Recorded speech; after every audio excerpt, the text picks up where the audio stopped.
Alright, y'all, we are live. Why is it on the wrong screen? There we go. For some reason my Streamlabs was set up incorrectly. I apologize.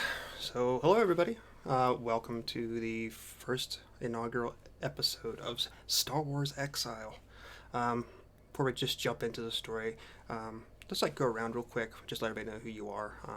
I guess you can tell them who you're playing. It doesn't really matter at this point, but you're more than welcome to if you'd like to. In the upper left-hand corner, we have Ray. If you'd like to go first, I'd be much appreciative. You can just hand it off to the next person. We'll go around. Yeah, sure. I am Ray.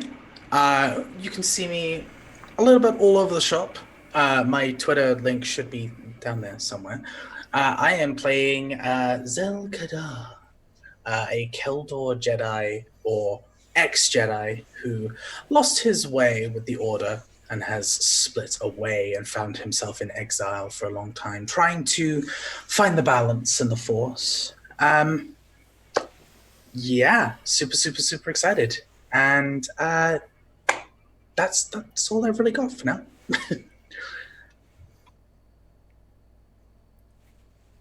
We'll hand it off to Kelly. Hi, I'm Kelly Murphy. You can find me on Twitter and Instagram at MightyMurph28. I am playing Sabo Snuggle, a Chatterfan thief. Everyone calls her Snuggle. When I say thief, I mean that loosely. She's a recovering kleptomaniac who has been bouncing around the galaxy for the past 8 months to a year when her best friend / enforcer, Susie, a Wookiee, was called back to Kashyyyk. And she's learning that she can't really interact with people like she has a giant Wookiee to have her back anymore, as she's been kicked off many crews, and her last crew abandoned her on Taris. So join us as Snuggle learns the benefits of impulse control and getting her act together. All right, how about Ashley next? Well, hello. I am your neighborhood-friendly Babs the Bat, and I am playing Ava Dizar, which, as you can see from the overlay, she is a human Sith, but she has, she's a human Sith. That's all I'm gonna reveal right now. I'm gonna let everything else play out in the story. So. But you can find me on Twitter at RealBabsTheBat, and you can also find me on my Twitch channel at Chaotic Tiefling ATL. And last but not least, Hannah. Yes, I'm up. I'm Hannah. You can find me on Twitter at StopItAllWoman. For tonight's fantastic game, I am playing a Trandoshan soldier named Nis. She's big and likes to hit stuff, and that's really all you get right now. So let's find out what happens. Do you know who you're playing? We will find out during Josh, the game. don't start with me. I just have to screw with you once in a while. It's part of my job. So we will go ahead and start this, but we're gonna pop on a little tune here, and hopefully it's not gonna be too loud for y'all listening or y'all playing. So we start. What you hear all around you is the sounds of sirens, alarms going off, that dreaded roar, roar sound. And a long hallway, dark except for the red flashing lights every so often, a few meters down the hall. And about 30 feet ahead of you, blast doors are open, and inside you see flashing lights of lightsabers, the whirring sound going back and forth of red and blue and green striking, going off against one another, and the sound of blaster fire filling the chamber. And you begin to rush forward towards it, and suddenly the hallway in front of you fills with armored men with glinting metallic suits and laser rifles in their arms pointed at you. The entire area becomes alive with the sound of blaster fire as it rains down in your direction piercing every inch of your body.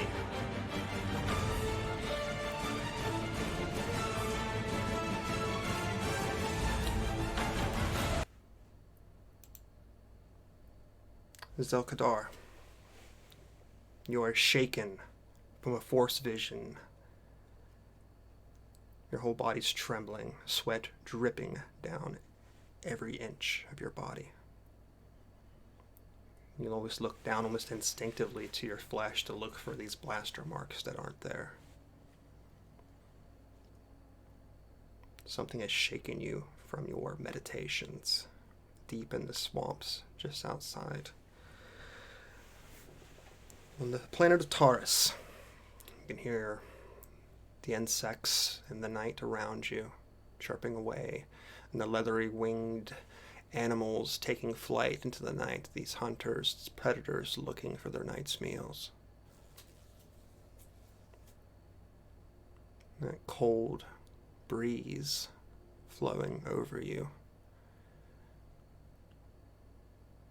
just caressing that hot skin now that's just flushed and burning at this point.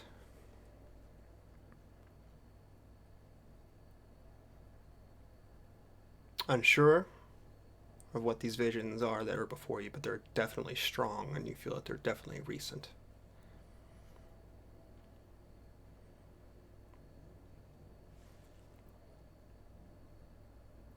Disturbance, an imbalance perhaps. Something has definitely alerted your senses. The force calling to you, reaching out. What do you do with this information? I think I rise from my cross-legged state. I go ahead and grab a piece of cloth, just begin to wipe myself down. Make sure that I have a clear head as I close my eyes, take a deep breath through my mask, and just exhale.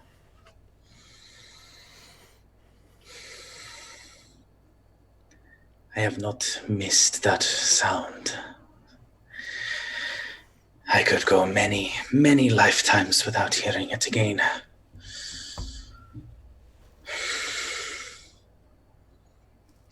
Okay.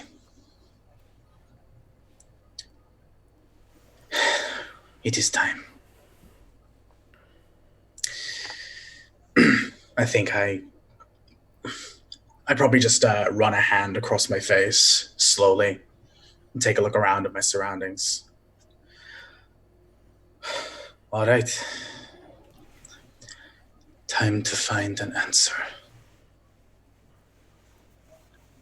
And I go ahead and gather what little possessions I have. Okay. Who wants to go next?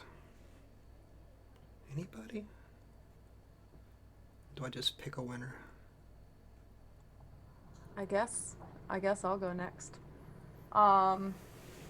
So just so I am clear on what just happened. That situation was just for Zelkadar, right? No, it was not actually. Okay, so are we on a ship? Or are we already on Taris? You are already on Taurus. Okay, perfect. It seems that you've gotten some sort of force vision if you're force sensitive. Got it. Ava will come out of her trance, and she is in the lower city, hiding out. And she's in this rinky-dink little apartment, in all blacks, but she's changed out of her Sith robes, so she can blend in a little more. And she just kind of sighs and is just like, this is literally the worst place I could be right now. I've got to get off this rock.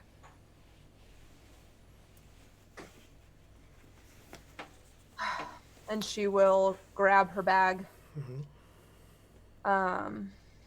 and start moving on to the next hiding spot.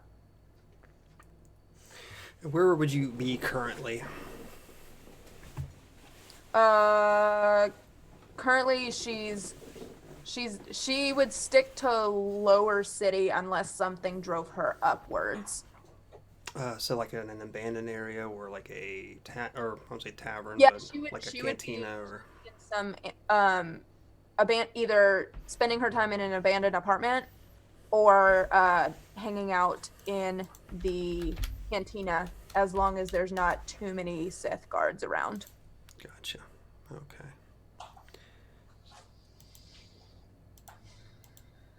When you leave this abandoned area, you're caught by the sight of a Quarren who's just leaned back against the metal of this alley, his arms crossed, looking in your direction. He's not making it unobvious that he's looking at you.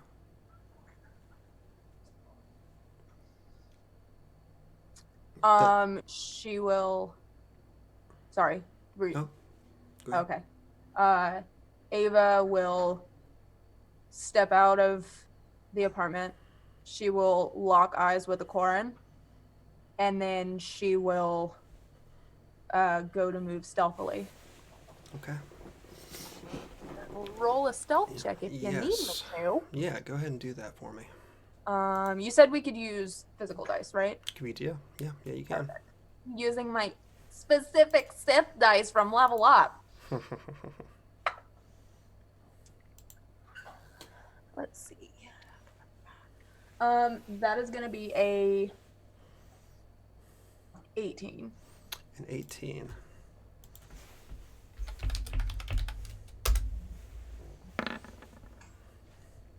Okay.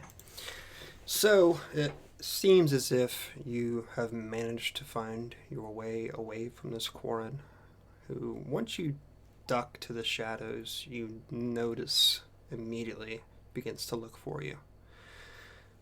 He draws a disc from his pocket and opens it, and you see this holographic image of you shine from it. She will immediately activate her cloak force power and go invisible. Okay.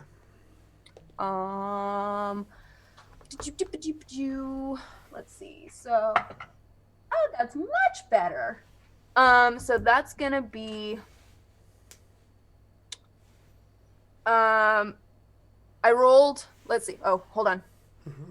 Do I add my stealth to that? I don't believe Right? so. I could Okay. be wrong. Okay, so then that's gonna make my stealth check a 30. A 30. Which gives me, you are considered to have total concealment against all targets until the beginning of my next turn. Additionally, you gain a +5 force bonus to stealth checks until the beginning of my next turn. Okay. Well, that will easily defeat any attempts for him to try to locate you. And as you slip from this reality, in a sense, you see him become not agitated per se. He does appear to be a little frustrated, puts the disc away. And as you turn and look at him a little bit closer, he doesn't have he doesn't carry himself as if he would be a bounty hunter. He seems to be more of a hired hand. He's got a light blaster at his side. He's got nice clothing on, especially being down here in the lower ward. Go ahead and make me an intelligence check. Just straight intelligence? Yeah, make me a straight intelligence check. Okay. Oh, that's a nat 20. Nat 20. Woo-woo! All right. You think you've seen this type around here, especially down here in the lower wards. You would assume, based on the type of blaster he's using and the type of clothing that he's wearing, that he was most likely affiliated with one of the local syndicates.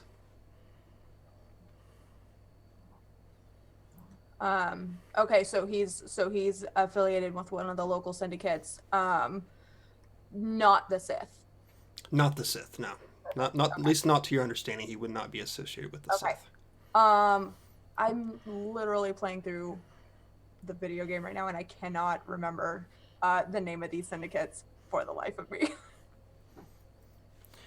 You would most likely assume he'd be affiliated with the most prominent one in this area right now, which is the Exchange. Oh, okay. Got it. But you also know which is not really in high favor with the Republic or the Sith at this point. Yeah. Okay. That's fine. Yeah. And Ava will stay invisible until she gets to her next point of hiding Okay. out. So she takes off through the lower ward, avoiding the main roads, I would assume, at this point, doing her best to blend in with the environment around her to not garner any further attention that has already been Being attached to her. very careful not to, even though she's invisible, not like knock into anybody if it's crowded or anything like that. Right. Are you going to be heading to some sort of another area to hide, a space dock, or do you know? Is the quarantine on Taris still happening, or? Yes, it is. Okay, so she would know that there's no chance of leaving right now. Got it. Okay, then yeah, she's gonna just keep going until she finds a good. If I need to make a perception or investigation check to like find a good like hidey hole, then she will. Another abandoned apartment. I think given your roles as it is, you are very stealthy and very careful. I'm not too concerned about you finding another place at this point to make your roll for it. So we'll go off of your story as you take off into the streets. Perfect. Snuggle. Hi. Hi. You've been running for some time now. From scoundrel ship to scoundrel ship, smuggler to smuggler. You have managed to find your way onto Taris, but unfortunately can't find your way back off. Which is a little bit disappointing, I'm sure, given the life of running that you've acquired and got so acquainted to in the recent years. What would Snuggle do if she had no choice but to stay? If she had no choice but to stay, Snuggle is in an abandoned apartment in the lower city, and she has been trying to make inroads with the Hidden Becks to see if she can start working for them. But it's slow going because she has a reputation for stealing things. A reputation for stealing things.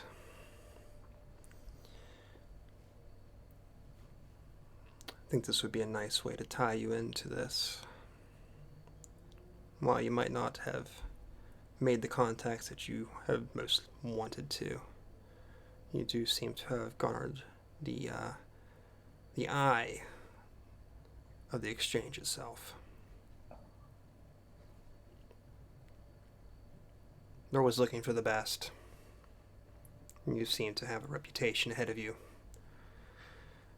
And them speaking with other smugglers and your skills,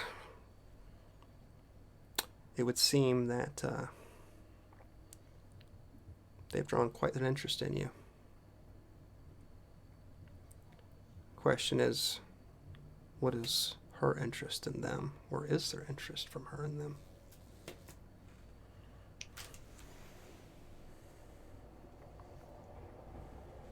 There would be.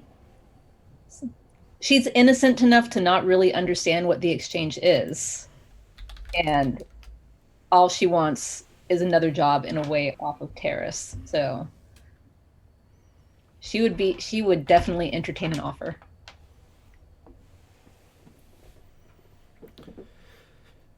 And one comes your way, not too much longer after you first put those feelers out. There is a Quarren individual that shows up outside of your apartment, well dressed, light blaster at his side.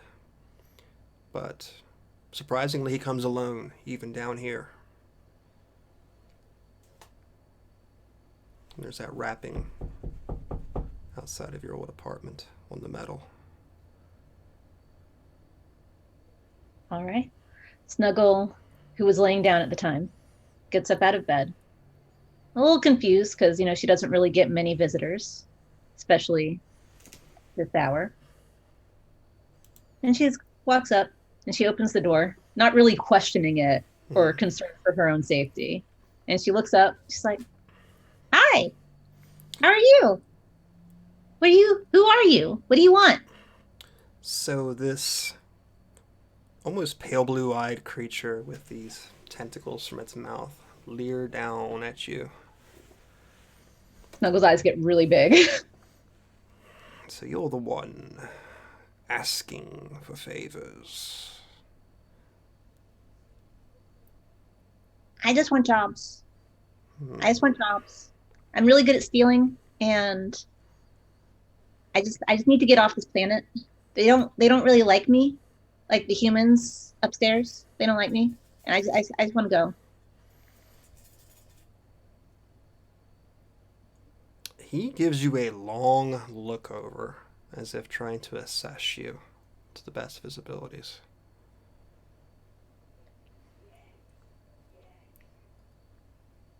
You don't smell of the Sith, nor do you smell of the Republic. But let it known, little one, if you are affiliated with either, we will end you.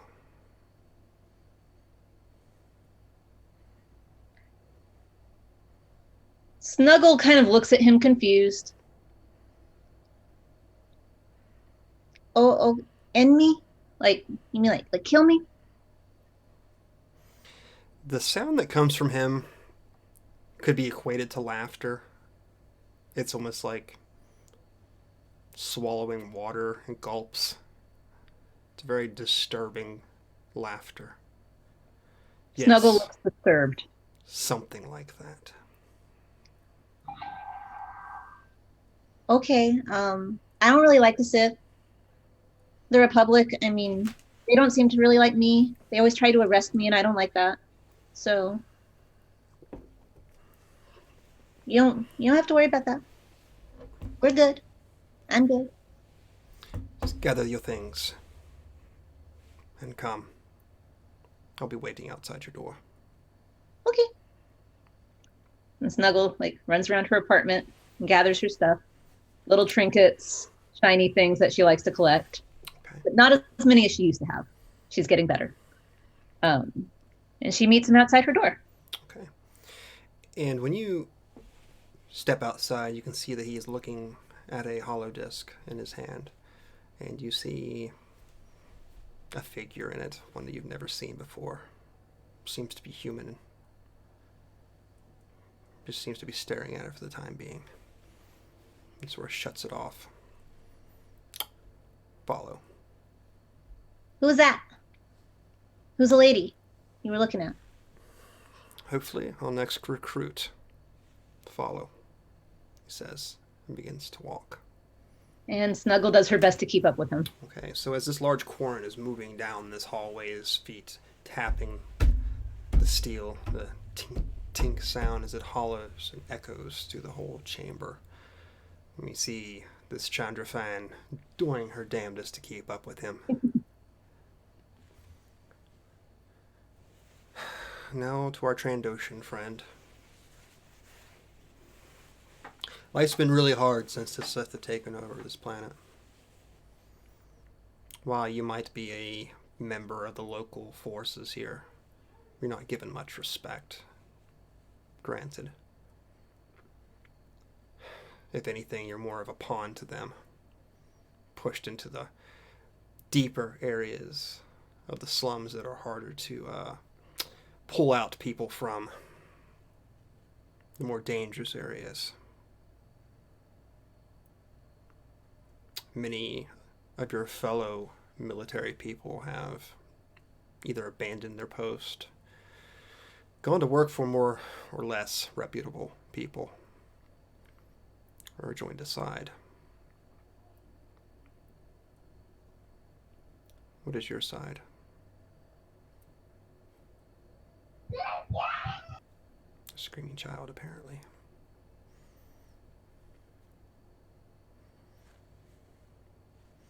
Nis is haunted by the laughter and the screams of former children. You may also hear them. Oh my god.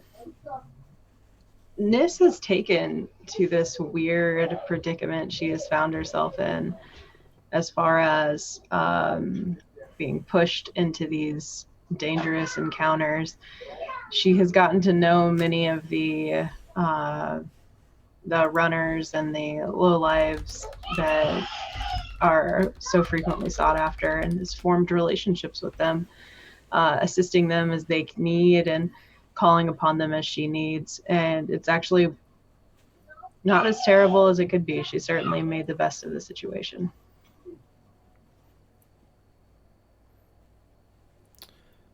So, when you get a message on your comm link, an email, we'll say, per se, of an opportunity to strike back at the Sith, how would you react to that? Cautiously, out of fear that it is a trap. But if it was reputable, then she would definitely move forward with that. Being able to test whether it's reputable or not is probably beyond your power at this point. Unless you're a little bit more tech savvy than I had given you. Oh no, we're not tech savvy. We're not. We barely know much about how to use our comms device. We're not. What you're given is a location via GPS and a time. Oh, we're gonna be there. Okay. So you finish doing what you're doing for the day. And at night, you begin to walk. Finding yourselves in the Undercity of Taris. You've seen a lot of these people down here before. Probably arrested many of them, had quarrels with many of them. But you are a large lizard creature, and they tend to keep away from you, knowing how terrifying you can be. And what you come up to is a single door that seems very simple. Not at all unique. Looks just to be another apartment door. Aside from the two armed men outside of it, of Twi'lek descent. Heavy blasters in their hands as they watch you approach.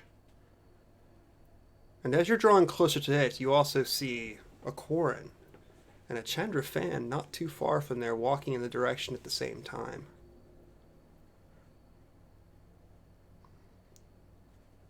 Is it plausible that I would have encountered Snuggle in these dealings over time?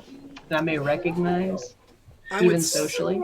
I would say, given how unique her race would be in this area and the type of information that she was trying to put out there for jobs, it's possible that it might have came across your sensors, but nothing that has yet so far been categorized as illegal.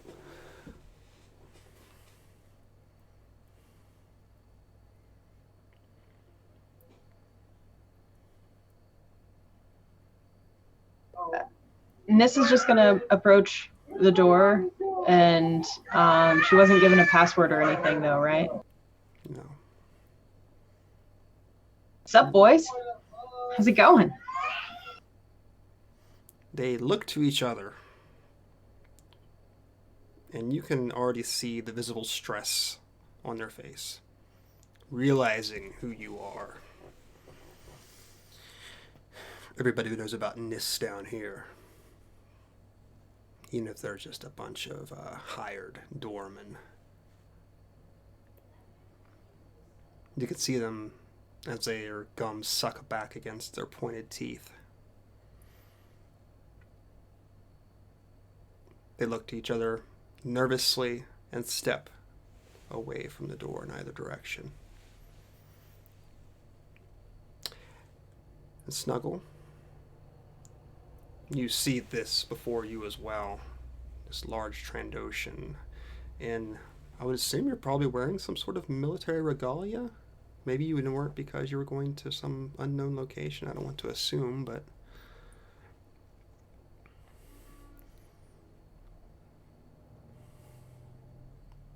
Are you talking about me? Yeah. I'm sorry. Yeah, no, for sure. Totally wearing my normal outfit.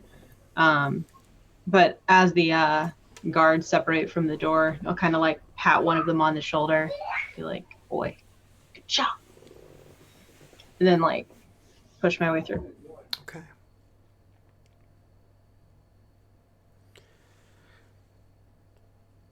Ava, you've been keeping an eye out for this Quarren. You know he knows who you are, to some degree at least. Knows he's looking for you at the very most. You finally managed to catch up to him. Just outside this doorway, where large Trandoshan has entered. Chadrafan quickly on its heels, moving to the same doorway. Seemingly bounding without much care. Maybe a little excited for the prospect of a job.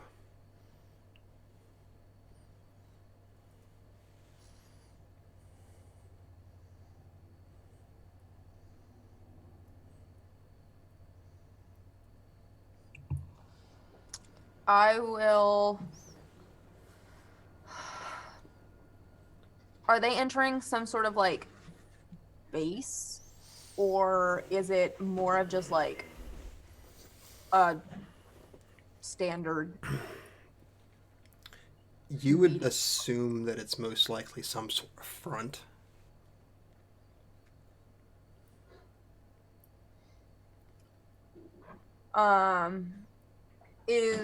Is it like a big like bay door?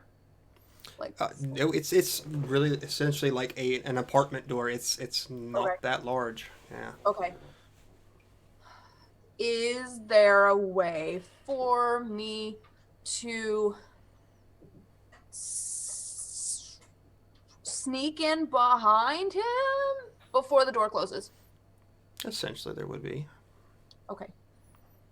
You'd really have to pull it out here with these two guards that are out here. But I know you have some force abilities that would essentially let you do that. Yeah, I would want to just see what slip by. before you make that roll. Am I making another stealth check? We're gonna make one other check actually just before this. Go ahead and make me a perception check if you don't mind. Okay. That is a 23. 23. Forgot how good the rolls are in this edition. Okay. So I'm actually finally rolling good now. I played with Kelly the other day, and she can attest. I was rolling trash, so I'm glad my dice are being nice to me. I'll be the balance and the force in this game. No Okay. worries there. So as you are watching them and you're ready to make your move, out the corner of your eye, you see a Keldor, and you stop in your tracks. And Zelkadar, having ventured into the city, before you see this human figure. And it's like the two of you lock eyes for a moment. And that blaring image begins to pour into your head. And you can hear the sounds of the sirens once more, and the sounds of the gunfire, and the sounds of the lightsabers striking one another, and their dull hum in the darkness.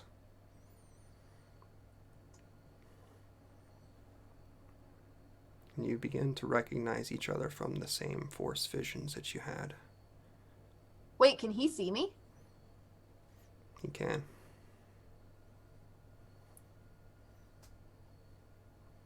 When Ava realizes that he can see her, she just kind of has this like, I'm not used to people being able to just like see me when I'm being super stealthy like this, when I'm invisible, literally. That kind of look on her face of just, and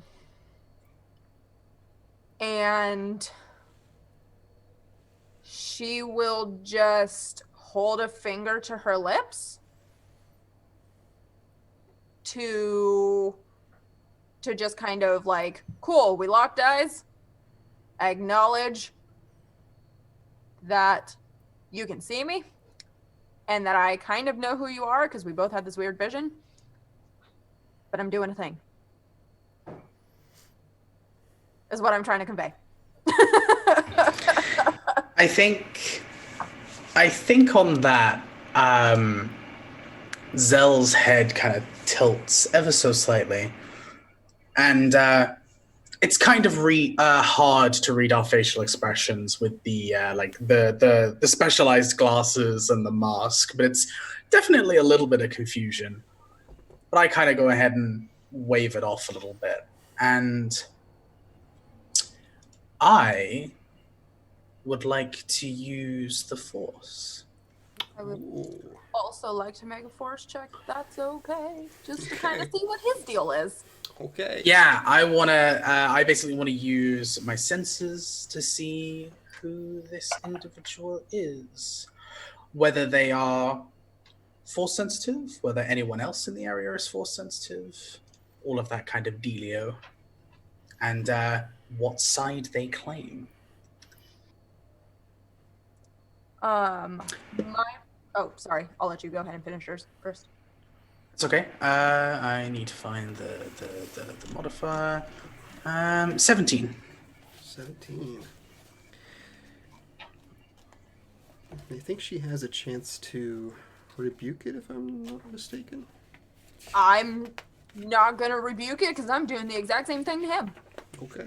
So, but I also kind of want to use mine to scope out kind of what the general feeling is in this room where the Shadrafan and the Trandoshan and the Koran are before I just go in there. Okay. I rolled a 23. Okay, then. I think that more than passes on both sides. You all can share to each other exactly where you feel that you're along that path, because I don't want to assume. So what sort of path would Ava give off to Zelkadar?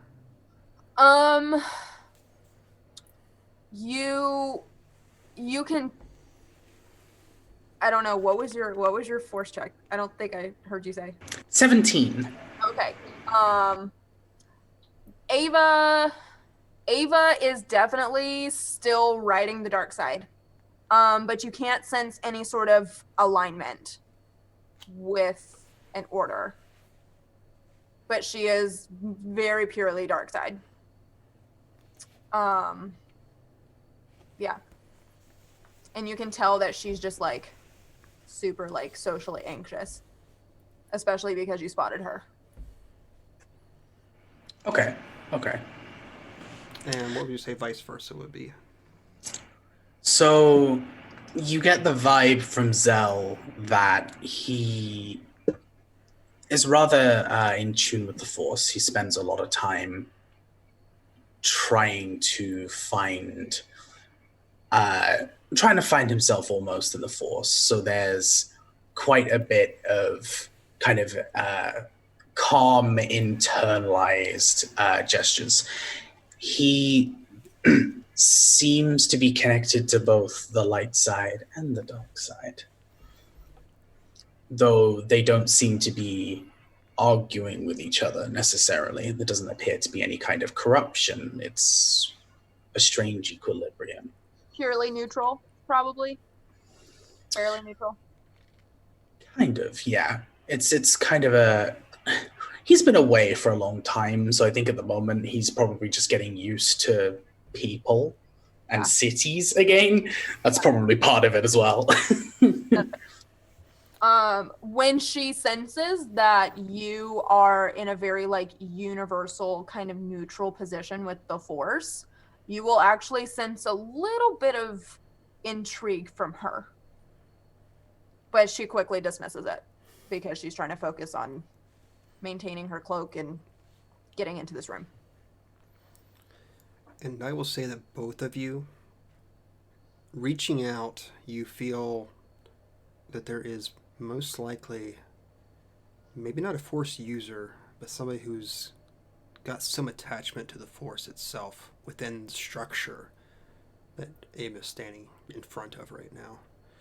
It's definitely malign, but you don't feel that it's not along a path. It's not Jedi or Sith or most likely someone who's Force sensitive to some degree. And at the outskirts of your senses, you definitely sense some Sith very strongly. But far enough away where you're not going to be, harassed by them by any means. But, Okay. The Sith are here. And On there are definitely dark Jedi of that sort. But here. not in the room. No, not in the room at all. Okay. Miles away at this point, most Got it. likely. I think that makes me... Yeah. I think that makes me ponder for a moment. I think, one, not having sensed another Force user in a very long time, and two, realizing that there is an overwhelming sense of one side coming from elsewhere. I think that puts Zell a little bit in kind of a reflective state. He's kind of mumbling to himself under his breath. Okay. So, Ava, do you want to try to break into this place, I suppose? Is the door closed? It's currently not closed, no. Oh, okay. Then yes, I would like to just try to just stealthy cloak step through the door. Okay. I would assume that these interactions don't take long. So go ahead and make me that stealth check. Okay. And my cloak is still active. Okay.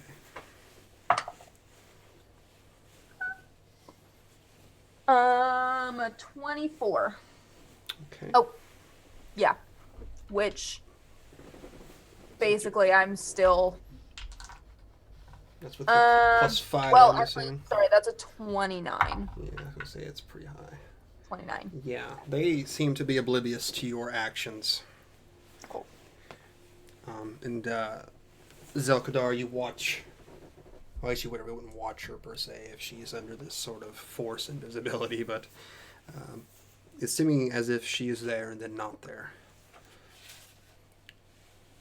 You begin to catch the doors begin to close outside of this apartment.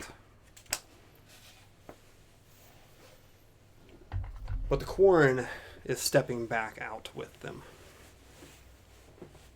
With everybody? Just by himself. Oh. And I'll get to your all scene here in a second. So the Quarren that I was following is not staying in the...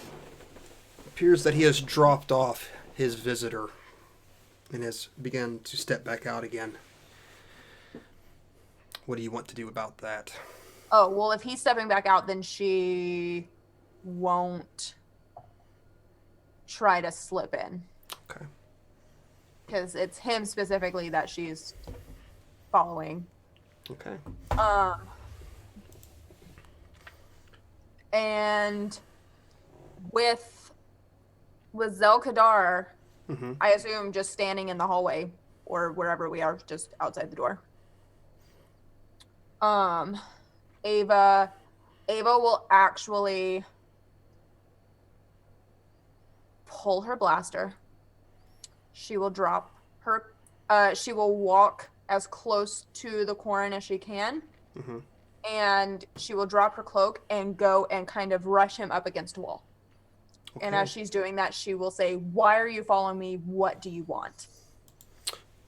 Okay. I know who you work for. I'm not going to make any rolls in this case. He's more the corporate flunky at this point. Not exactly strong. You press him up against the wall, and Zelkadar, you can even see as a couple data discs seem to fall from his hand as he's roughly pressed up against the steel. He begins to blubber in shock and fear. I'm not gonna hurt you. I just want to know why. Why are you following me? You're not who I'm running from. My master wanted to see you. Who's your master? Oh God, he's going to kill me for this, isn't he? Not if you tell me. It's A and Aaron. It's who? A and Aaron. Who is that? He's... Would I know who that is?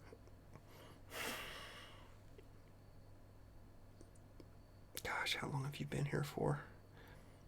I'll tell you what, go and give me a wisdom check, and I'm not even sure that that's going to be proper, but... Is it a just basic, like a knowledge kind of deal, yeah. Okay.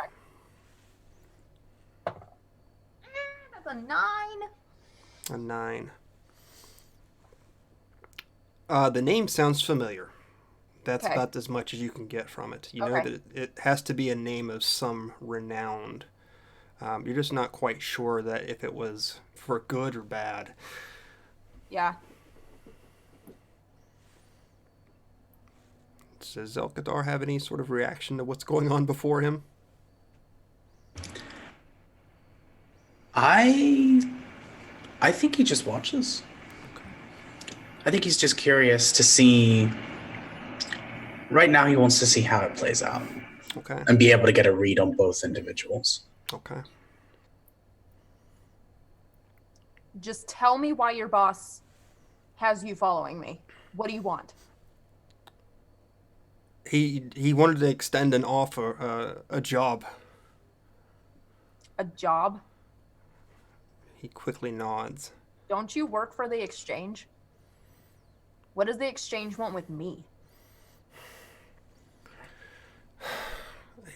My boss knows all the details. I was just sent to get you, that's all. You know what? Cool. Take me to him. He sort of stands there shocked for a second. As if he doesn't believe you, still pressing himself up against the steel. What? I'm waiting.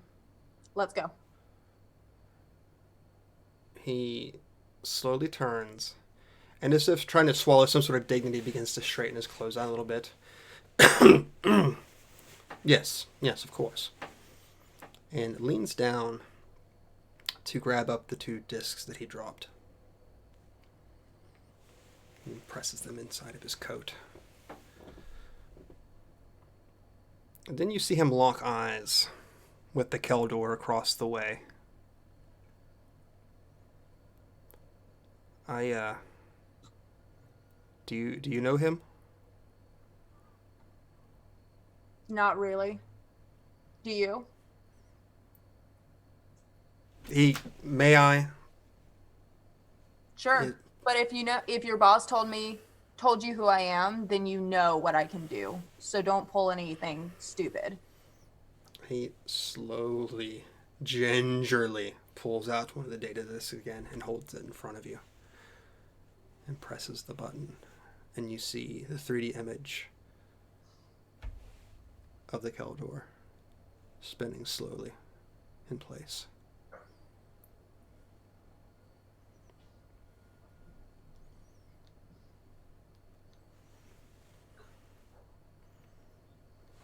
That certainly piques my interest.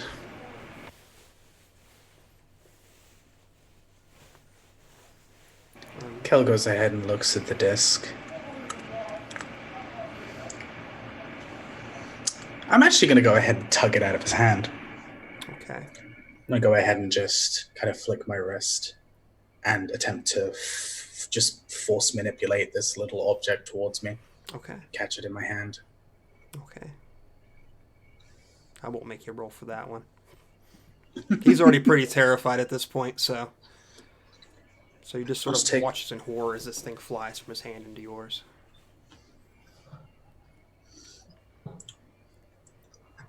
I'm kind of just looking across it. What you liken it to is usually what bounty hunters would be given, some sort of chit to be able to identify their targets. You see that there's not a ton of information on you, but definitely enough to pique your interest, especially concerning former ties or maybe former affiliations. Anything that would sort of draw any sort of identity to you, separate you from the rest of your race around this planet.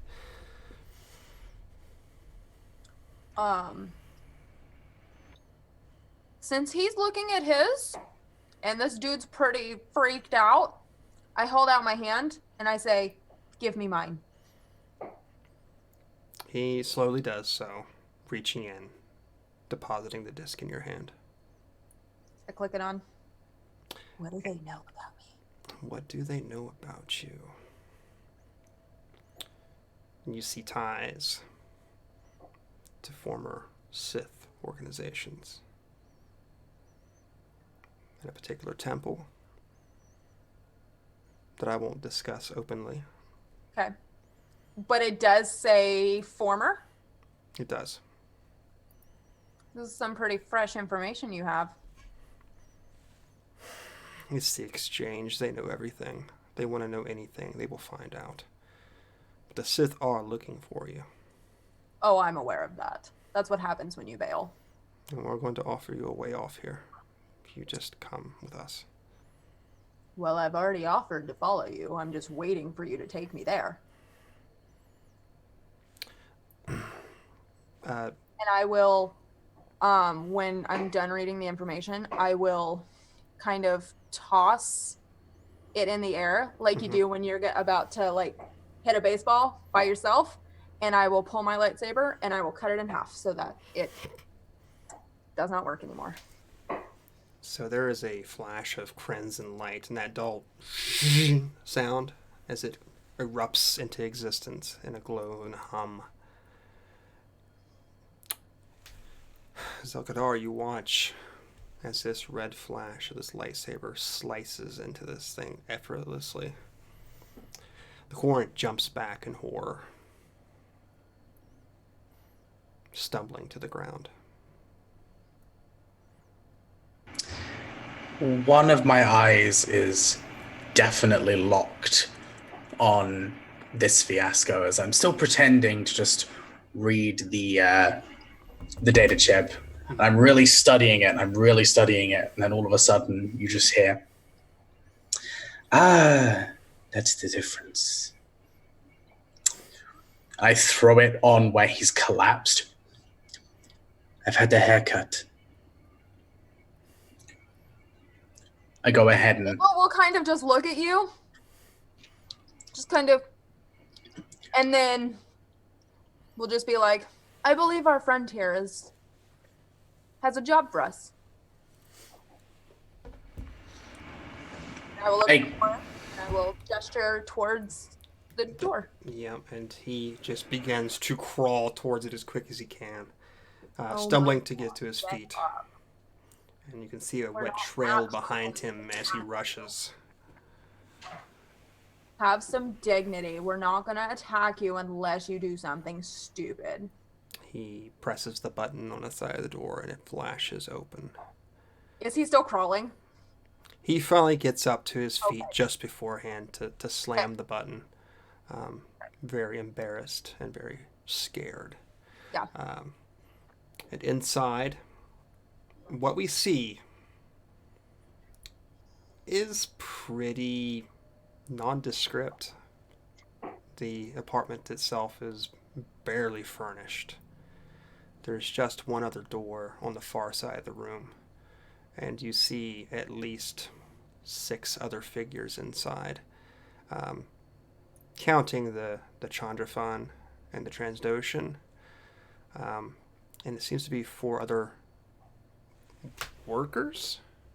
You're not sure, carrying blasters at their side, but as you walk in, they don't seem to really pay you much mind, as if you've been expected. And that goes to both of you.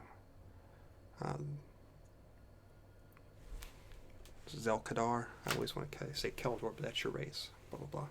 Anywho, so... El Kadar the Keldor. Right. too many Z's and D's and K's. As you both walk in, you see these figures, as I said, and there seem to be primarily Twi'leks in here. There's one more human, but the other 3 appear to be Twi'leks of some sort, with varying skin colors, from the deep blues to yellow to the dull pink, all similarly dressed in this fine garb. And of course, the military regaliaed out Trandoshan, who obviously appears to be local military. Surely that catches your eyes. Certainly. And the Twi'lek that had let you in, or I'm sorry, the Quarren that had let you in, fumbles. Says, just one moment. Just stay here, and I will go get the master. I will bring him here, and we'll clear all of this up.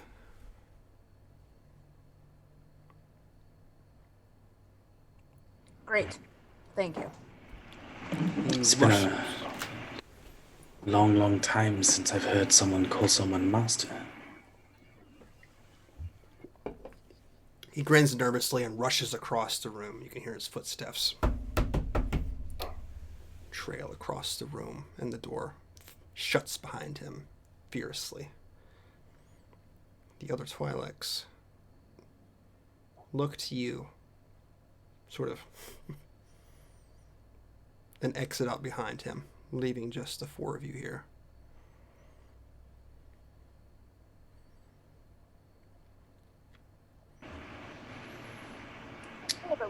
Look around the room. Is there Not much to anything of see. interest in here? Not much to see. Some simple furniture. Seems there's a few drinks that have been left out, probably from the Twi'leks themselves beforehand. But definitely nothing of value. Not here. No paintings on the wall. No. Nothing. It almost looks abandoned. I think I stop for a moment and take a breath. I would like to search my feelings and find out, essentially, is this the path I'm meant to be on? Is meeting these people what is meant to happen, or have I just been pulled into a situation that I'm not meant to be in? Roll that beautiful use force footage. Natural 20. Natural 20. Yeah. Okay. So you search your feelings. You feel as if the course laid out before you is strongly tied to the vision that you had. And that there is a way to bring some balance should you pursue this course.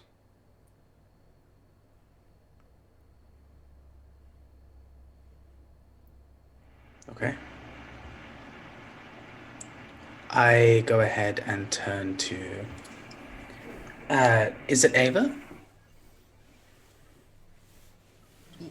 Are you asking her that in play, or are you just asking? No, I'm asking as Ray. Okay. I'm asking... Okay, I'm just making sure. Yeah, it's Ava. Okay. I go ahead and turn to Ava, and I look at where the lightsaber was pulled from.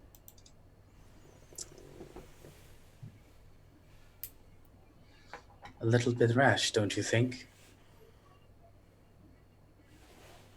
Nah.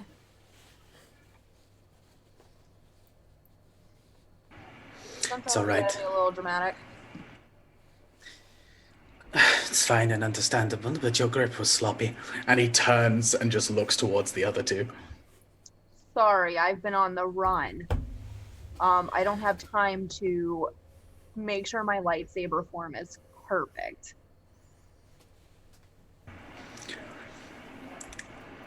The two of you, do you have names?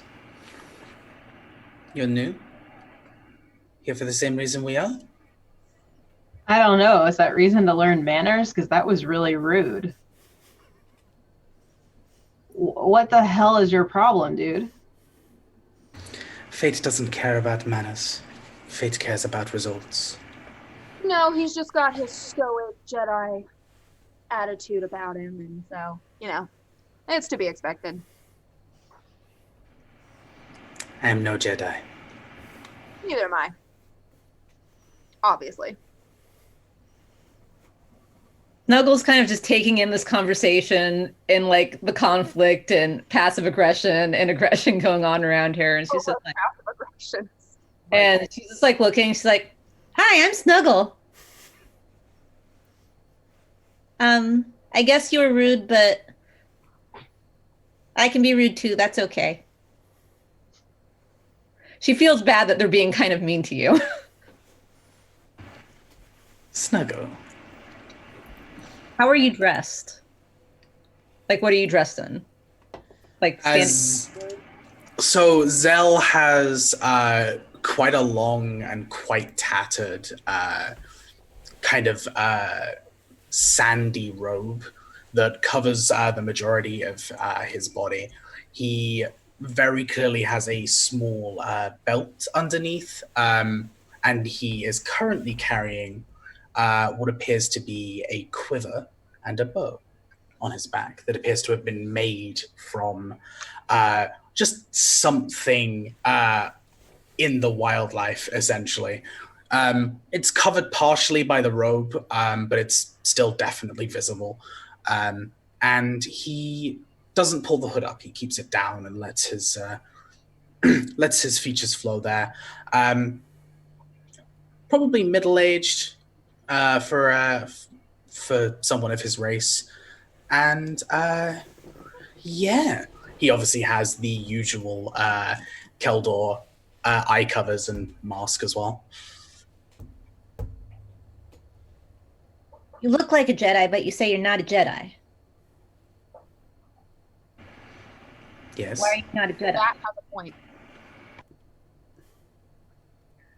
You know, many people wear robes. This is going to be a long night, homie. Snuggle kind of takes that in. She's like, yeah, they do, I guess. And then she looks at Nis. And I take it, since you're in full military regalia, you have a lot of shiny things on you. For sure. And she's like, looks at you, and her eyes are really big, and she looks like she's in awe, and she's like, where'd you get all this shiny stuff? Killing people. if I kill people, will I get shiny stuff? Yeah. Cool. Okay. And you can see like her little cogs are working, and there's some sort of internal struggle that she's going on. She's still looking at all of your medals. And then she reaches into her bag and she pulls out this like weird little shiny locket, and she just kind of like sits on her butt and stares at it. And you can see her lips moving. She's muttering something to herself. And she's no longer looking at your medals, and she's just concentrating on the shiny object in her hand. Who'd you pinch for that? Where'd that come from? My friend gave it to me. I look at it when no, my best friend, but she had to go away for a while.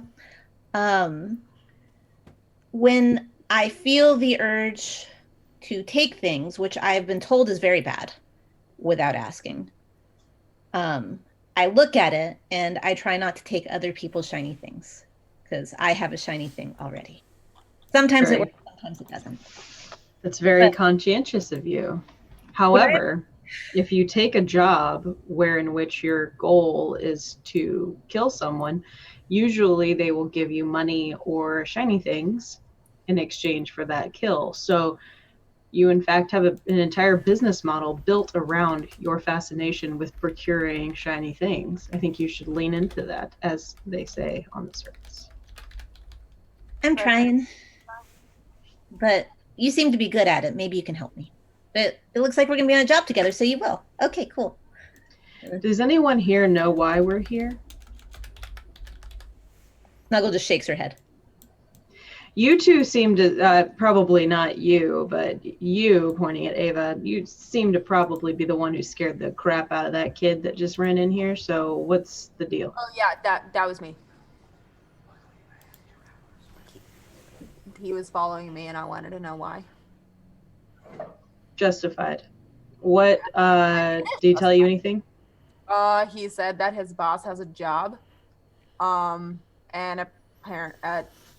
all I know is that his boss works for the exchange. And I want to know why the exchange has any interest in me.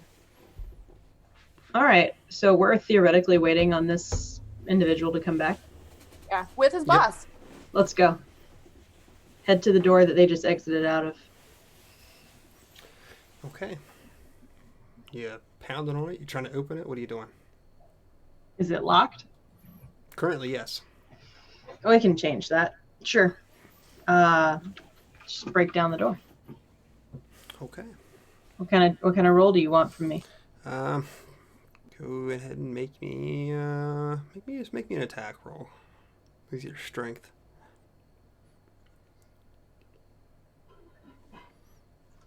This is a metal door, so I don't know how much damage you're going to do to it, but we will see. My strength only came up 10, which is odd. But What is your strength modifier? 2. 2. Okay, so you go to try to wrestle this door open. You can feel it beginning to strain against you, but you're not able to surpass the lock that is on it. As you're growling and ripping at it, suddenly it flies open, and you're pulled to the side with it, sort of under your own inertia.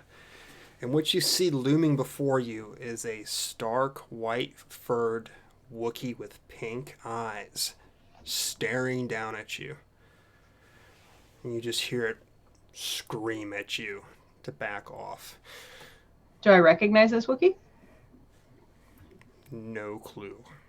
Can I roll to recognize this cookie? Cookie. This Wookiee? cookie? See this cookie? It's a cookie! You have some sort of knowledge of the area? Military, something like that, yeah? Fuck, I have no idea. If you have a skill that you think will be pertaining to this, then you have, by all means, you may roll it. If you do not, you can roll me a wisdom check, and we will go with that.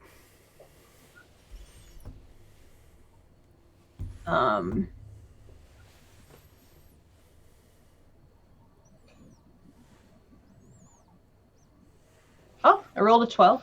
A 12, okay. I'll take it.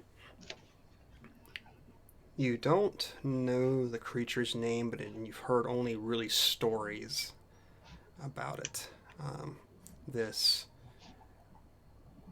strange creature that people speak of in the Undercity itself, who has murdered and torn people asunder in the shadows. Perhaps these stories have been elevated, exaggerated, but if anything would match them, it would be this thing that's in front of you right now.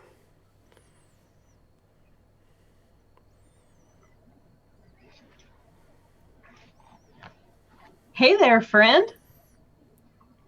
What's going on? Do any of you speak Wookiee? Do you? So the rest of you hear that sound, and Snuggle, you're hearing this thing saying, "Back up, back off." Snuggle says, also in Shiriwook, "We're sorry, we didn't mean to make you mad. You don't have to yell, though. Do you want us to go back out there? Or since you're going to talk to us anyways, I wasn't yelling. I was just giving a warning. It sounded like you were yelling. Do you want me to show you my mad voice? I can show you my mad voice. No, my best friend, she was a Wookiee. I've heard her mad voice. It's scary and it's very loud. You don't need to do that. Is there a way to make an insight check on what's happening? Yeah, because we don't know anything about what's going on. Sure. I know there's not an actual insight skill. You just see this tiny chatter fan like grunting in Shiriwook. Yeah, exactly what you see. Yeah, there's not an exact skill in this system for that sort of thing. Go ahead and give me. Let's just make it like a perception or something like that. Perception. Okay. Whoever wants to roll that. That's okay. A 23. 23 is good. Hostile, definitely. But the hostility that you're gathering it's not to. You're not going to be injured per se unless you step out of line. Kind of hostility. Definitely a lot of chest beating. You know, and you can see it's waving its arms. It's sort of anger as it's talking down to this Chandra fan in front of you. They're having some sort of heated conversation. Well, he's having a heated conversation. You can tell that she's probably not so much, just given her general demeanor and stature. Definitely a very imposing figure standing over top of there, though. I assume this is an albino Wookiee. Yes. Which is super rare.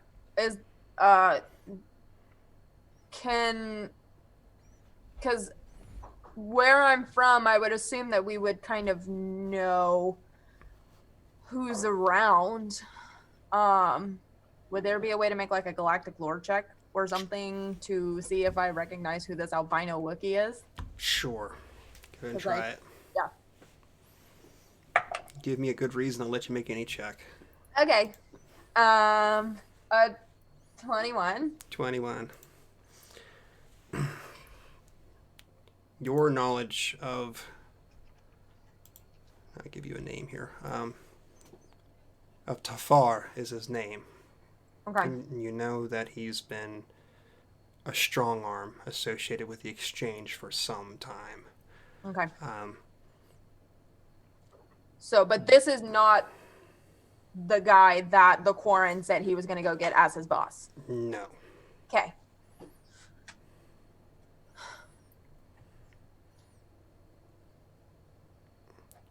Definitely more of a muscle figure than an intelligence figure. Not saying he's stupid by any stretch of the imagination, but definitely not the calculating type. And you see the Wookiee sort of like pointing at the remainder of the chairs that are scattered around the room, instructing in his scream, that voice of Shiruk as he's speaking back. And of course, Snuggle, you understand that he's just telling you to take a seat and wait one more minute. Snuggle turns to the group. She says, he says we just need to take a seat just for one more minute, and his boss will be here. I told him he didn't have to yell at us, but he swears that he's not yelling. I don't believe him. It sounds like he's yelling. Well, I'm not one to argue with an angry Wookiee. And mind you, during this entire conversation, Snuggle does not seem intimidated by him at all. She's just like there talking to him like he can't actually pull her arms up. So do you all follow the instruction, or just continue standing where you're standing, or? Nis is gonna continue standing right next to the door, like right up in the Wookiee's face, and definitely like, "What's up, Wookiee? What's going on?" And pretending like they're best friends. Okay. Okay. He doesn't seem to back down from you, but he doesn't seem to press any aggression further towards you either. Seeming to respect your strength and not test it for the time being, but you feel as if you made any aggressive motion whatsoever, he would probably try to break you in half. As long as the super adorable, like, Snuggle is near the Wookiee, Nis is going to be near the Wookiee. Okay. Hands down. So a few seconds pass, or a few minutes pass, I'm sorry. And you begin to hear a voice come from the door behind. It's like, "Get out of the way, you big hairy freak!"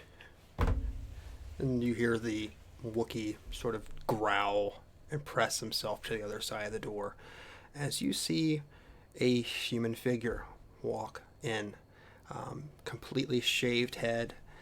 He's got this large beard that's several inches hanging from his chin. Wearing this like white button-up shirt, black slacks. Looks very nice, like garb-wise, but also very clumsy looking in a way because they're unbuttoned, and he's just got them rolled up his sleeves. Just some plain leather boots on. And he moves over to one of these desks that are sort of set to the side and just plops himself down on it. "Ah, welcome. I trust everything's going well here." Snuggle's just frowning at him because she did not appreciate that she called the Wookiee a freak. She thought that was very rude.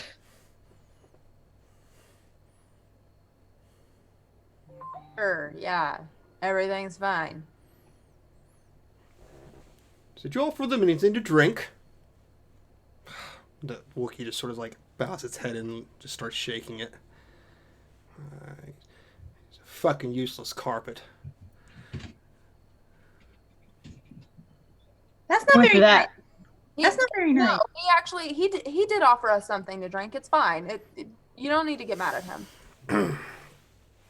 It's fine. We're good. See him lean back and sort of like has his right hand under the desk and his left hand is sort of just stroking his beard as he looks over all of you. "So, you're interested in my offer, eh?" If we knew what your offer was. There's been a severe lack of information. Well, that's for a reason, you see. I couldn't trust that you want Sith, and I couldn't trust that you want Republic either. But you're all here now and been vetted to some point. Are you looking to get off this world? Abso-fucking-lutely. It would appear as though my interests have brought me in this direction. Therefore, And he points over to the Trandoshan. "What about you?"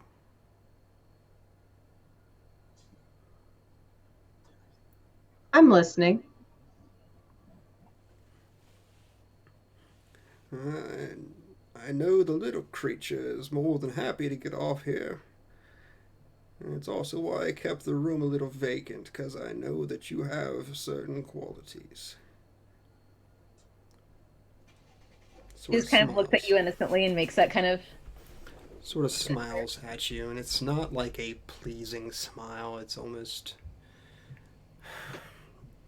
If a smile could be condescending, it would be. Nis is gonna like adjust. First of all, at the fact that you just called Snuggle a little creature, but then also at like this condescension bullshit she's sensing. She doesn't have time for that shit. So Right. she's gonna definitely kind of like.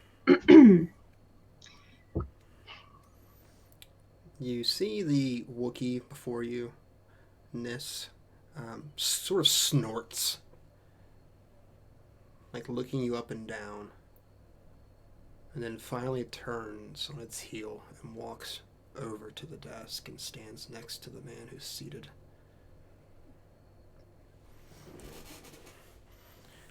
Look, I have some very important cargo that needs to be shipped. Unfortunately, I can't trust my own men half the time anymore because most of them have been incarcerated by the Sith. And I don't really trust the Republic either.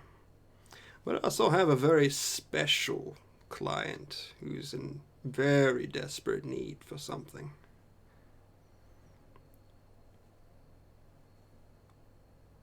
I can get you off the planet, and I can pay you the sum of 10,000 credits. Each or as a whole? As a whole. Okay. Why won't the Republic work with you? Because the Republic's too busy fighting the Sith, and they're not very cordial in my activities here. What is it that you need shipped? Just a special something, that's all. Alive? Preferably, yes. And some other goods, of course. Parts of my own business. So we need to keep this shipment alive for the duration and deliver in full with other known goods. I'm thinking that ups our price. Well, I think you would be in terms of negotiation if you had a choice, but otherwise you can just stay on this fucking rock and I can find someone else to do it. Doesn't seem like a lot of people are clamoring to work for you, though. Not if you had to go through all of these activities to find us. What about 12,000? All these activities, one simple ass corn with a couple data disks, that's not a whole lot of trouble from me. And yet here we are. So, I mean, if you're good, you can get, people you don't trust that you don't know anything about to transport a living thing across the galaxy for you, or you can pay us 12,000. He sort of leans back and points at you. You see this? Military. Well, I don't trust them. Then why is she here? Because she has an interest to not be here any longer. Isn't that right? I'm indifferent. I make the best out of every situation.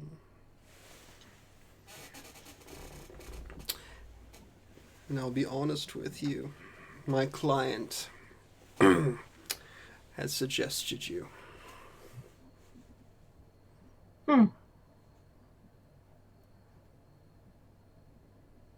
They apparently had interest in all of us. That's right. That's right.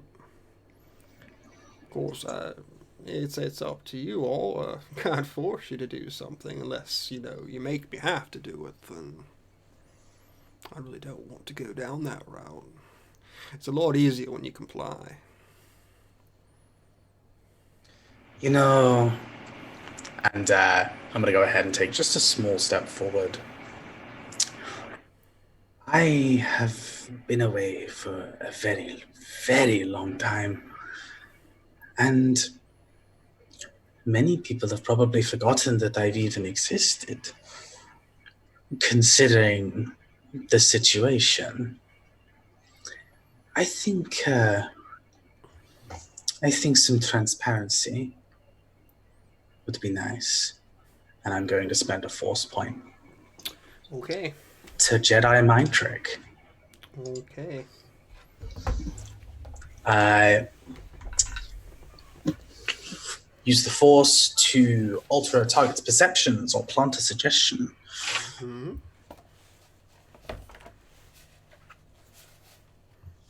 I was very interested to see how this works out. I am too, because I'm interested to see what I roll in return. That is a 16.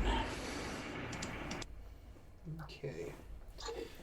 I'm going to use a force point myself to add a d6 to the roll.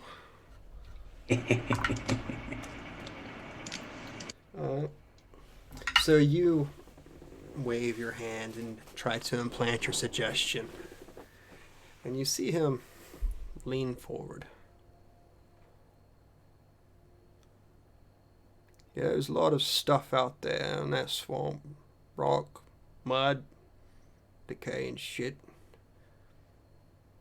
I never thought there was some sort of mind prober out there as well.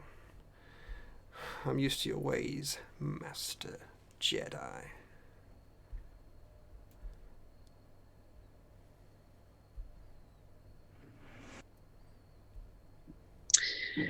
Well, for a start, I'm no Jedi. Secondly, well, I'd rather wanted to go ahead and get some information the easy way. Well, you could ask the questions. You don't seem intent on answering. Well, you're not asking the right questions. I mean, I'm right here for you, and just all you gotta do is say something, yeah? And, To be fair, I don't think anyone has actually asked him any information. Y'all have just tried to negotiate more money. False. I asked what we're transporting. Oh, that's true. well, that's all for me to talk about. That's part of the client's deal. Once we Are have we trading accepted- one prison rock for another, though? Well, I wouldn't say that. If you get caught, that's a different story, but... Where's our destination? Old Radama. Galactic lore check. Go for it. Oh, that's a nat 20. A nat 20. Not a whole lot out there, to be honest with you. It's just pretty much known as some little swamp planet. It's not even a part of one of the main hyperspace lanes. Just out there in the Outer Rim. Just probably north... I don't want to say like Mandalorian space is at, but north of where like the Battle of Yavin would have taken place further down the timeline, in that general vicinity. But otherwise, not really known for much. It seems an odd location to you. That's a very interesting and desolate location with a non-direct route to get there. And something we have to keep alive the whole time. And with a couple people on your team that don't want to get caught by certain people. Well, it's part of the risk, isn't it? That's why you get paid. You get transportation. All you gotta do is deliver it. We just dumping it on that rock and then getting out of there. Essentially, Is there someone there to receive us? there will be, yes. And technically, you won't be on the rock, as you call it. You'll be meeting I don't know someone what there. else you would call it. It's a very desolate place. You'll be meeting someone there. Just on a starship in orbit around the planet. Oh, so we don't actually have to land on the planet. No, you do not. And you can ride part of the trade lines there, but I don't know if I'd suggest it given your situation right now. You're not too far from Mandalorian space as it is, and the Mandalorians are still a little pissy about a war they lost not too long ago, if you catch my drift. I mean, yeah.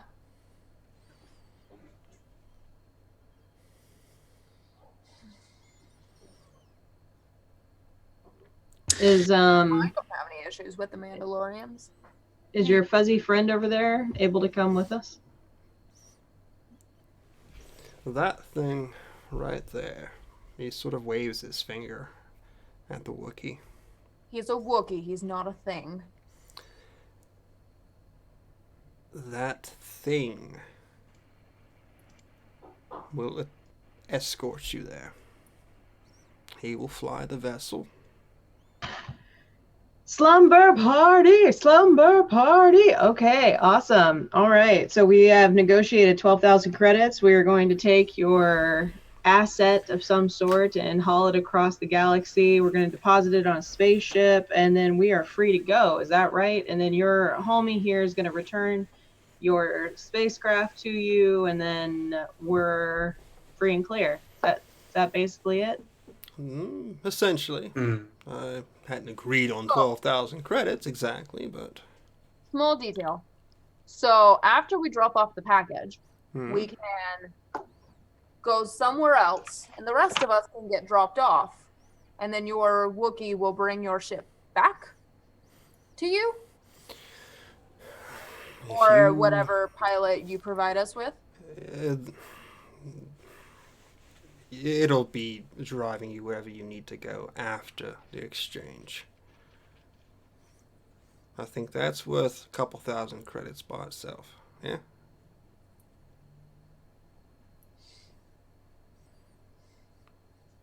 Take the asset, drop it off. And that's all you gotta do. Does the extra cargo need to be dropped off with the asset, or is that a separate drop? It'll be separated. So do you have like a manifest for us? Sort of tilts his head. You want a fucking packing list? Is that what you're asking for? Just want to make sure your shit gets to the right location, dude. You've clearly dealt with incompetent people before. We don't want to do you dirty when you're paying us to get off this damn rock. So, I mean, if you don't care, then I don't care.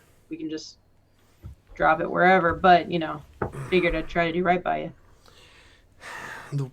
The Wookiee will Thank drop you. off the rest of the cargo after you all have met with and dropped off the asset. You don't need to Do be we know the worried. name of our contact on your planet? The asset will give you that information. Asset talks. It even walks. Oh, this is gonna be fun. Oh, so if it walks and talks and is telling us who we're meeting, then they're not a prisoner? They're just paying you to get them off this rock. Someone is paying to get them off this rock. Interesting. Well, this has been fun. I am game. When do we leave? 2 hours. Sweet. I'm packed. Let's go.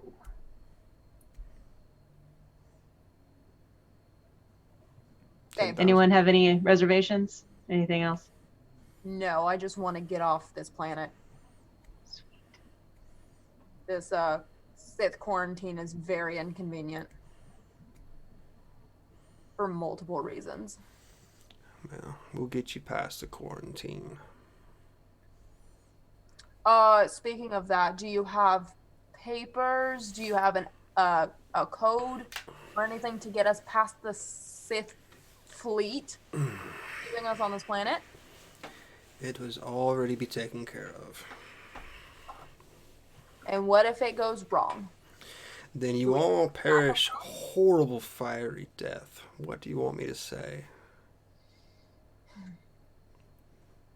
Plans always fall apart at the first sign of contact, yeah? Nah, not in my experience, but I think we're going to be fine.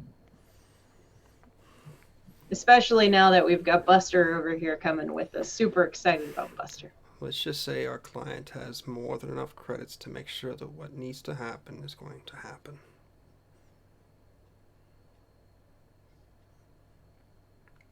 Who's the client? That. Now that is an interesting question. Because you don't know their name either? He's not even told us his name. Oh, I know his name. She's got a point. Your Quarren friend that tried to find me was very generous in letting me know who you were. Just so I knew who was hiring me. He looks over to the Wookiee. Gives him a slight nod. The Wookiee nods in return and goes out the door. I appreciate that information. Perhaps we will bump it up to 12,000 credits just to make sure we're all happy now. Yeah. Yeah. Does that sound good? Yeah. All right. Look.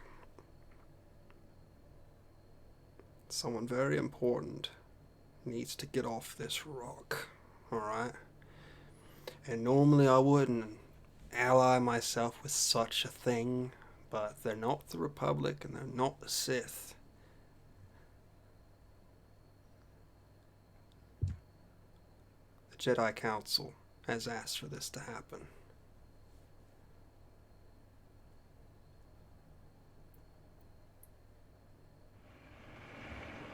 Why The can't Jedi we Council.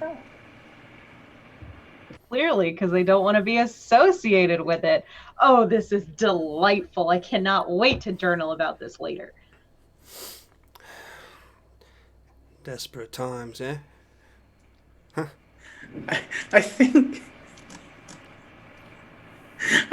at that point, Zell turns and looks at the Trandoshan and just says,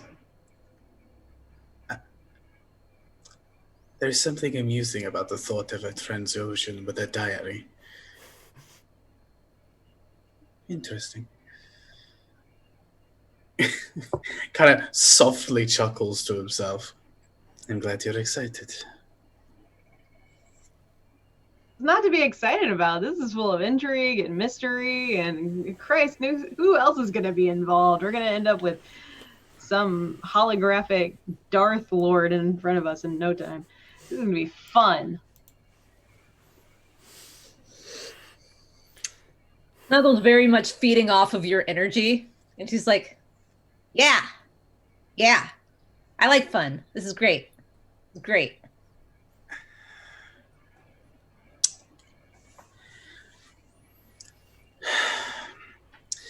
I'm not one to argue with the Force. I will do as you ask. Begrudgingly, confused, but as is the way of things. Wonderful. Wonderful. And all I ask for you is to take some of my bread with you. That's not bad, yeah? Some bread? Yeah? Like bread? Like food?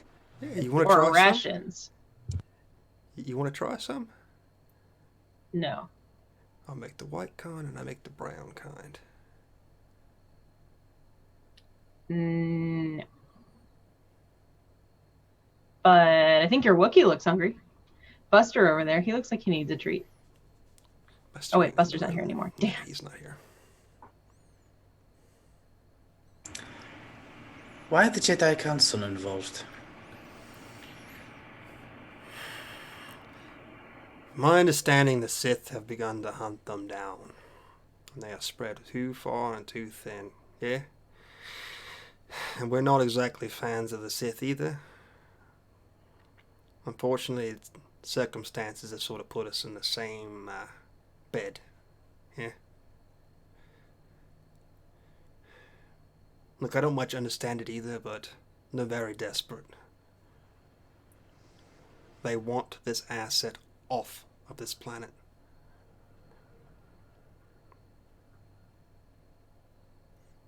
Kel's shoulders drop as he just kind of enters a moment of thought and takes a couple of steps back, still listening, but very clearly done with this conversation.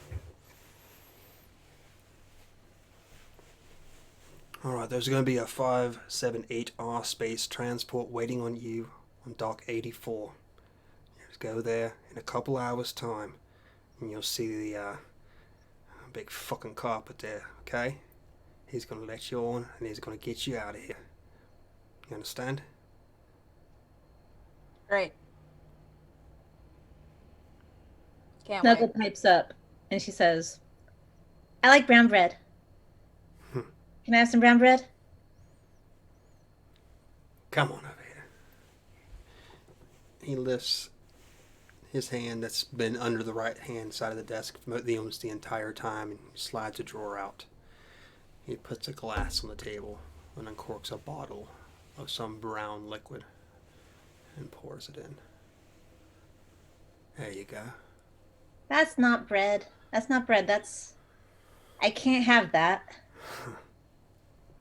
It makes me make bad decisions. And I've been told I already make bad decisions. You've already made a pretty bad one, so I think you've got this one's a free one. Yeah, free. She looks at the Trandoshan at Nis. And then she walks away.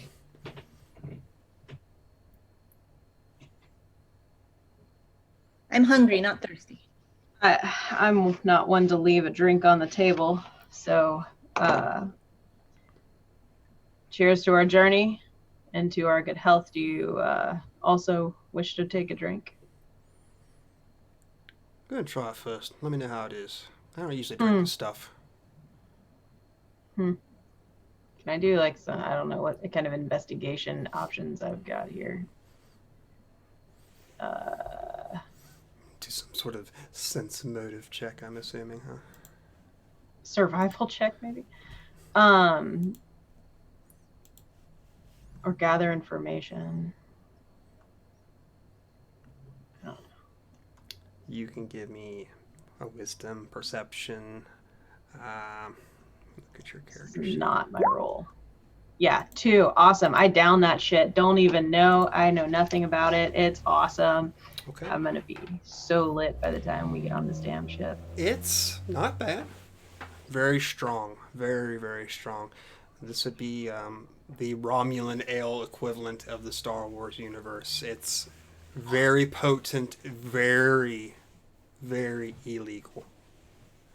Illegal? I like it. Delicious. Fantastic. I might just come back to this godforsaken rock to do this again with you. It's been real. Like, you liked it, yeah? Yeah? Sure did. Yeah. It was okay, huh? Yeah. It is shit. You understand? Okay. Sweet. He goes back to the drawer and pulls out another bottle of clear liquid. Slides it over to you. Hey, take that with you. All right. Cool, man. So I pocket this bottle of clear liquid. Mm-hmm. Cool. Awesome.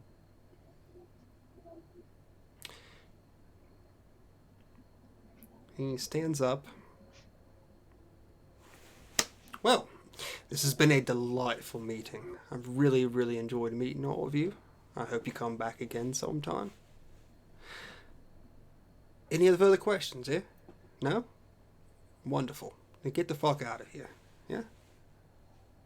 Great. Thank you for your time. You're welcome. Ava will leave. We're out. Peace out, homie. Okay. I think I go ahead and do a polite bow. I turn, and as I'm leaving, I think I say under my breath in Keldor, "You could have taken me anywhere. You could have put me in any situation, and this is the one you wanted me in."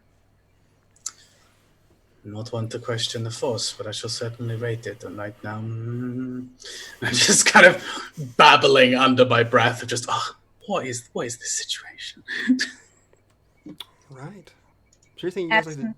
I'm sorry. Sorry. Go ahead. I was gonna say, as Snuggle leaves, Uh-huh. she doesn't like this guy.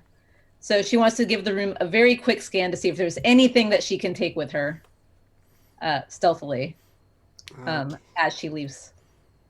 Okay, he's been very meticulous about making sure that the room has nothing in it, given your reputation. But go ahead and give me a perception check and see if there's something perhaps maybe he left behind. Roll high. Roll high. Roll high. Do it. All right, that is a 23. That is good enough. Yeah. What can we have in this room? What would really intrigue our Chandra fan? Anything shiny, and probably at this rate. Let's make it something interesting. You find what appears to be some sort of gold and plated metal, like an MEDAL, a metal. It appears actually to be of local military itself. You might have seen something very similar on your Trandoshan friend. Very hefty, very valuable, but also very interesting. Because it appears that she hasn't been the only local to be here at some point in time. Excellent. Snuggle's very happy with this find. And she pockets it and leaves the room with the rest of them. Okay. Is there anything you all would like to do in the next 2 hours' time? Nat, we're going to go to the nearest cantina near Dock 84, and we're just going to wait. That's what I'm doing. Wait. Does that sound good for the rest of you? All right. I think I'd probably take it a little slower, just getting used to the city and people and company. It's all very strange. So the rest of them sort of speed their way along, taking to a cantina just to sit out the rest of their time. And we see our Keldor Jedi?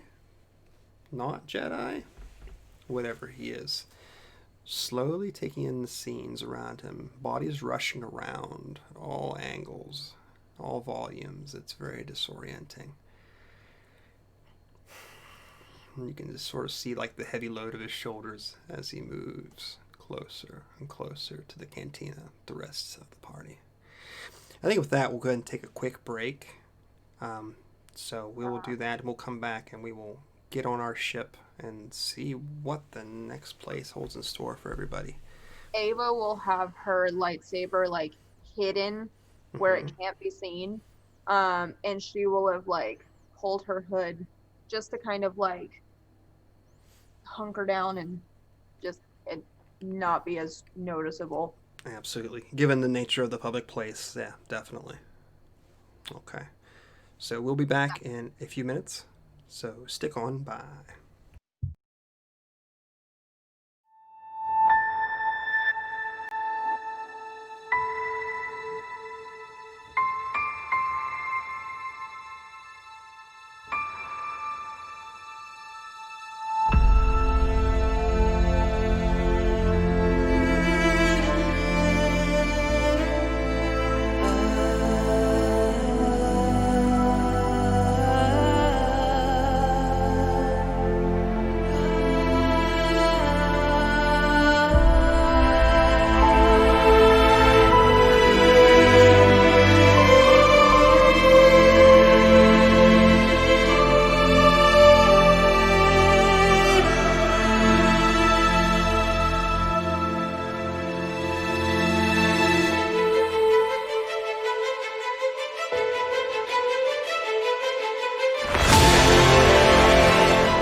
the right screen. And I did that time. Woo! All right. So, we all have met at the cantina, and it's just about time to go to the ship. What is night on Taris has fallen once again, and you make your way to the dock. You see that the area itself appears to be very clear of people. Doesn't seem like people are hanging around right now, and probably for good reason. Probably been paid off. You move to the large transport ship and see your friend, the large white Wookiee, sitting on the ramp, sort of staring up at you. And it looks to its wrist like it has a watch on, but it doesn't. Just being quiet and patient at this point. Sees you all approaching and stands and begins to make its guttural sounds, which are you're interpreted as it's about effing time, blah blah blah. I've been waiting here all night, blah blah blah. Just belly aching at this point. And begins to move into the ship.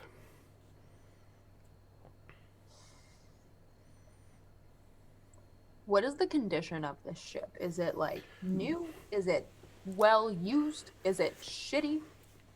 It appears to be well used, and also appears to be sort of a Franken transport. Pretty patched. Pretty patched. I would say our scoundrel would probably know more about this stuff than anybody else. This particular Corellian vessel had a lot of problems when it was first shipped out onto the lines. Many important pieces had been missing from production.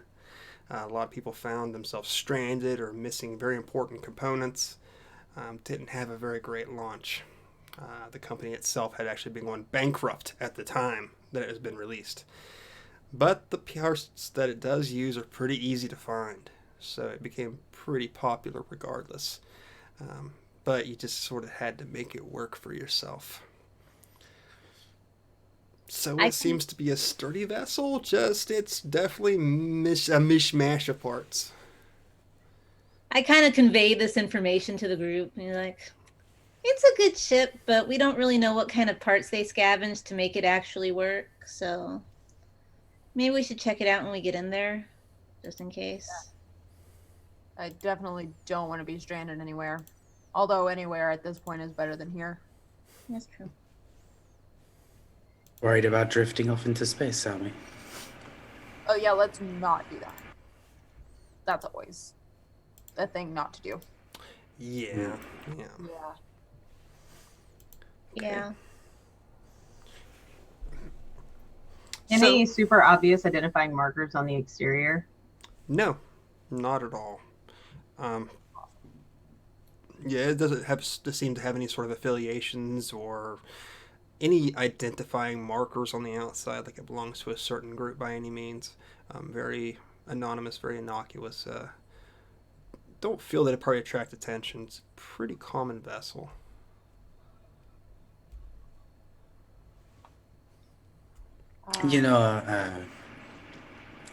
Sorry, go on. I was gonna say I walk up the ramp. Okay. I do too. Okay. Oh, for sure.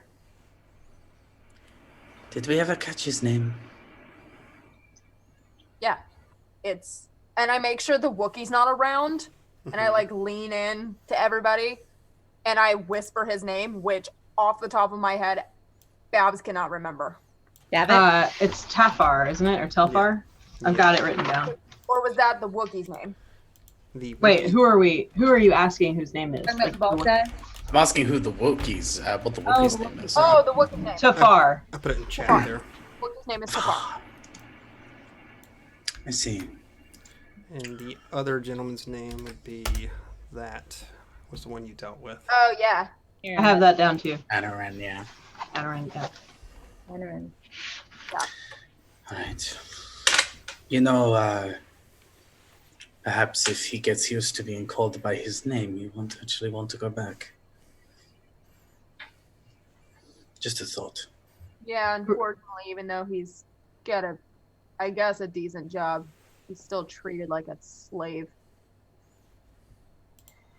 It is my personal project to make sure that Tafar and I are friends by the end of this. So, I'm I like, me picked- too. awesome. I picked up a little language book to learn a little Well, sure. language here. So, I'm Have gonna any hope questions? I speak Shuriwook. I actually might just take you up on that. I think we could all benefit from some Shuriwook lessons. Yeah. Make our time together a little bit easier. Okay, so you all converse as you move up the ramp and into the cargo hold of the ship. And the cargo hold is full of crates. Pretty uniform size. Very nondescript, just like everything else that you've witnessed on this ship so far. But no other being here except for the Wookiee itself, which just seems to be checking on some systems and such as you all wander in. Can you ask Tafar where the asset is if you feel so inclined? Smuts? I think, Uh, as far as I can assume, Tafar speaks basic, or understands basic, but we just don't know Shuriwook. So Snuggle will have to translate on our side of what Tafar says. Snuggle walks up to him. Is his back to me? Like checking on systems? Yeah, technically, yeah. So she stops about like 8 feet away from him. Mm-hmm. Just to make sure that she's out of his reach. Okay. And she shouts and says, Tafar! Hey, Tafar! You, Where's the asset? We were told we were going to meet the asset. You want to meet him? She's up in the crew lounge right now. Okay. Can we go up to the crew lounge and meet her? Are we on the lower deck? Yes. Okay. I think you currently are in the cargo hold, if I remember correctly. Oh, Yes. perfect. Okay, got it. Cool. Can we go? Are we allowed to go? He just like shrugs, like I don't care. Okay, we're going to go. We'll see you later, Tafar. So I'll be up in a second. So, Can you ask him, do you need help with anything? Can I help you with anything before we leave? Do you need anything? He begins to make his sounds. Are you still going to be around, Snuggle, to translate, or? yes. Pretty much he just tells you that he could use some more strapping down of the boxes themselves to make sure they're not shifting. And he says all this while he begins to close the ramp to the ship itself. Snuggle tells you this and asks him, where are the straps? Let's strap it down. He just points to like one of the corners of the bay itself. All right, Snuggle will help with this, but she's also going to try to take an opportunity while she's helping strap things down to see what's in the boxes. Okay. Because she just can't help herself. Okay. So I'm going to make a big deal about strapping stuff down and giving you time to search because I totally know that's exactly what you're doing. So Okay. All right. Furry Shaudra fan. Snuggle. My name is Snuggle. Snuggle. Great. Where was the asset? In the lounge. Upper deck. Great. And I look to Zell and I say, I'm utterly useless when it comes to physical labor like that. It's just strapping. Not hard. You guys look like you have it covered. Zell, do you want to go check on our asset to make sure everything is good before we leave? Must admit, I'm curious. Let's go. You have everything handled here? I can come and help you afterwards if not. And there'll be a a respectful bow, and then I'll head up to the lounge. Okay. Go up the stairs Going up the stairs. to the lounge. Okay. Oh yeah. So, And it'll be a show. Does Do you- this kind of ship need a co-pilot? it doesn't need one per se, but it's always good to have a co-pilot just to double check and be back there for secondary systems and such, especially if you get caught into an engagement. Yeah. Which this ship does have some weaponry on it. It's definitely not outfitted for being an attack vessel by any means. Pretty much just a transport vessel. If needed, Nis does have piloting skills. Just as an FYI. I have moderate piloting skills. They're not the highest, but Okay. Do you want to go ahead and do your little sneak? Yes. Okay. Oh, are you sneaky? Snuggle's checking boxes. Ah, right. I was gonna say. Huh? I'm not sneaking right now. No. Okay. I can't remember what kind of check that even is in this game. I think it's... Stealth? Yeah, we'll go with stealth. That sounds good. All right. When she's probably got like a plus 22. It's plus 25. Oh, sorry. My bad. 33. 33. Wonderful. Though your size makes it a little bit hard to get up to push this thing open to look what's inside of it, you do manage to catch a moment when the Wookiee is just too engrossed or too infuriated with your Trandoshan friend, how wrong things are, and he's belting out his bellows, and she's not understanding a word he's saying, obviously, but he's just, just pounding on the boxes and stuff. When you look inside, you see that there is a stack of these bottles, similar to the one that he had given to the Trandoshan the first time. These clear bottles with this clear liquid inside of it. But even from where you're standing at, you see that it doesn't appear that's all that's in these. Maybe there's a false bottom to these crates themselves. So how cautious, how far does Snuggle want to go into this rabbit hole? How big are the boxes? Like, how easy will it be to access that false bottom? They are probably about 2.5 feet wide and probably about 3 feet long. They're not large, but they're also strapped together.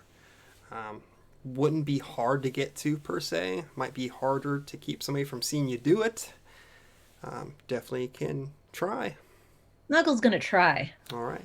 because that's what Snuggle does. All right, give me that roll then. Stealth again? Or I rolled a 1. I wouldn't even worry about it.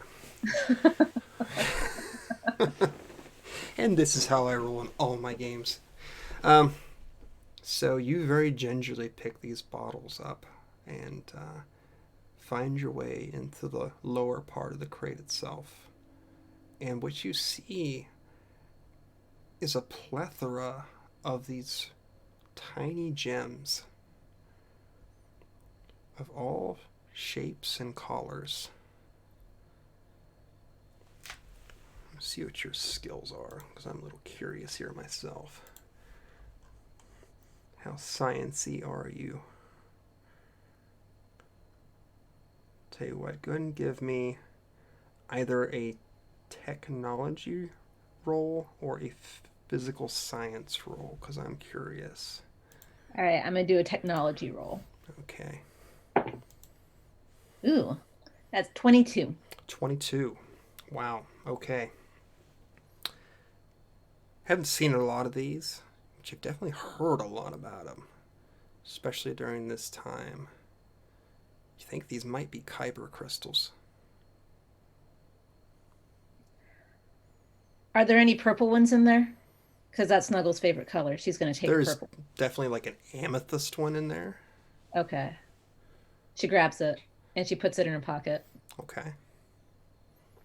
Then she puts all the bottles back, Okay. closes the crate, Okay. and straps it down appropriately. Wonderful. Okay. So you can mark that you have a Kyber crystal on your character sheet. Probably, I don't know, an inch in diameter. It's not huge. But... So we're going to go to the other two that decided to go upstairs. Okay. So you all ascend the ship and go to the crew lounge to try to figure out just what in the hell you all are smuggling, or who you are smuggling in this trip. And what you see before you is a hooded figure in dark brown robes. One very, very easily spotted as being of the Jedi Order itself. And whoever it is has their back to you currently. There you go. That is a Jedi.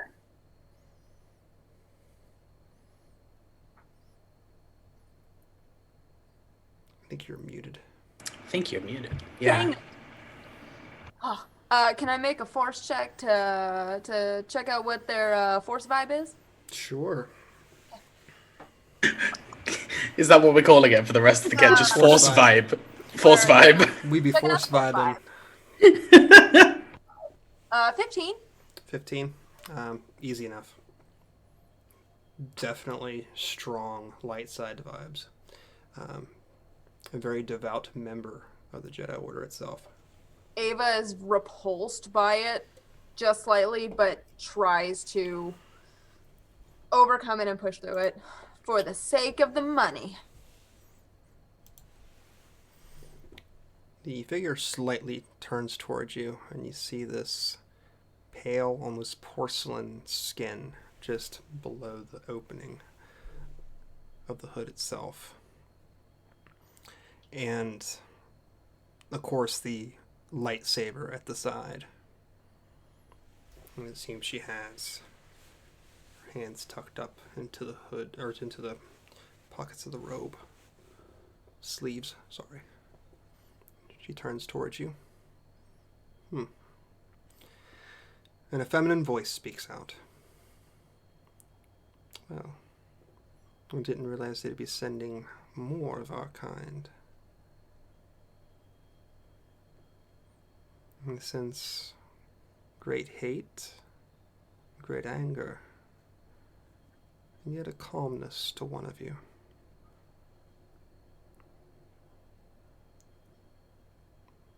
Tell me, where do you hail from?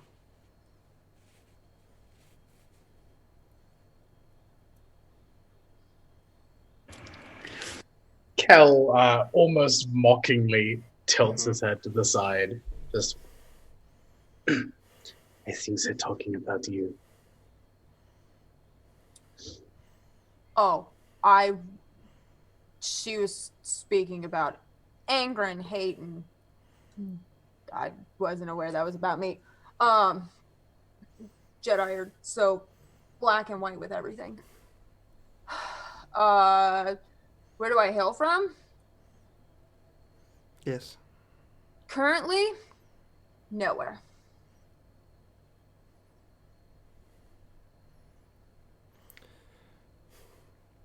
I'm not going to get philosophical with you, so don't worry. Great. She turns and sort of looks at you, Zelkadar. You know the dark and the light.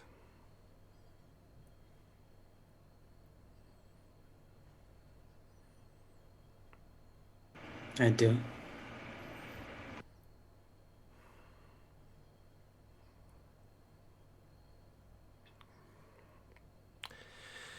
Some trouble has brought you here. I feel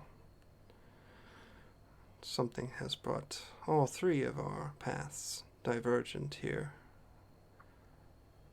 Forces. Definitely interesting. 5. We have 2 new individuals downstairs as well. And yes, a disturbance is what brought me here, at least. She sort of Brought me out goes, of a very long meditation. she goes, well, we have the light, the dark, and the balance. Great. I thought you said we weren't going to have a philosophical discussion. It's not philosophical, just a mere observation. Do we recognize her? Do I recognize her? That was going to be my next question. Like, can we see enough of that? Can we see enough of their face? She, sort of sensing you all glaring at her, not glaring per se, but maybe one of you is glaring at her, but she finally lifts her head up to look at you all, and you can see those dark brown locks behind her head, and she looks from one of you to the other. What are your names?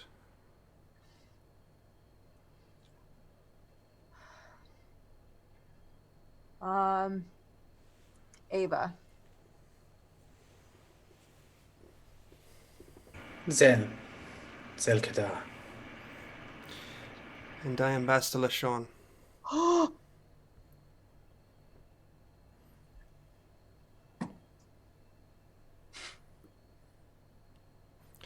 take it, you're going to help me get to where I need to go, yes?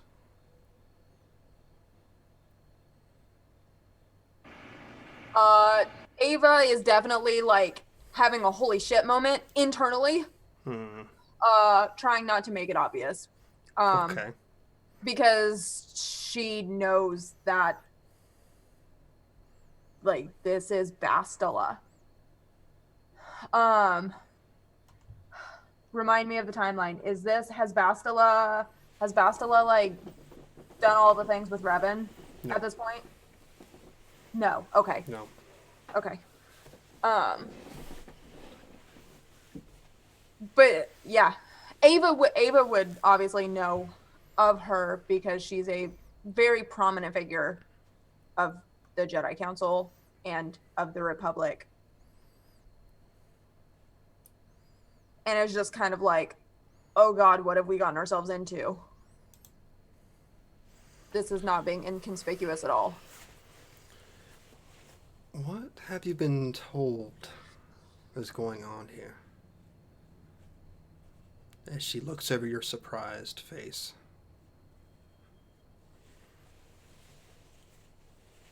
All we were told was that we were transporting you off Taris. And that also would get us off Taris.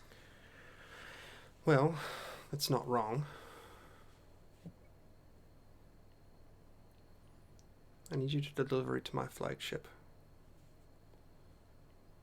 And your flagship is orbiting... I keep wanting to think you said Ord Mantell, but that's not what you said. No, it's not. It is Ord Radama. Yes.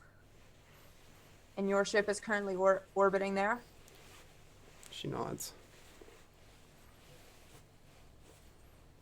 There is a fleet assembling there. I have been stuck here for too long, and I need to get there as soon as possible.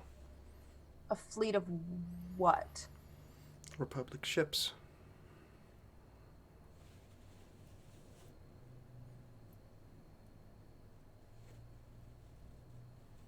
I turn to Zell, and I say, I think Nis was right. We should have asked for more money.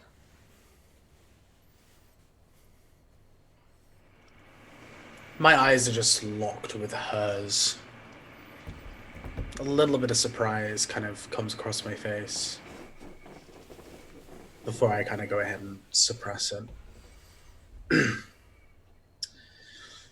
Perhaps so.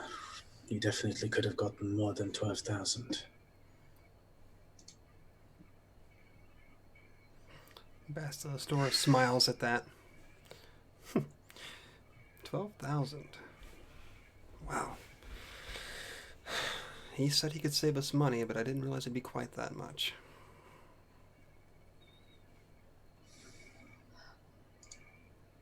You don't recognize me, do you? Should I? That alone answers the question. I have lots of questions.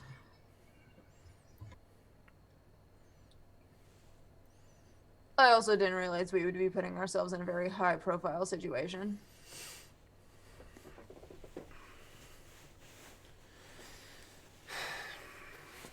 Well, I'm not sure whose fault that is exactly.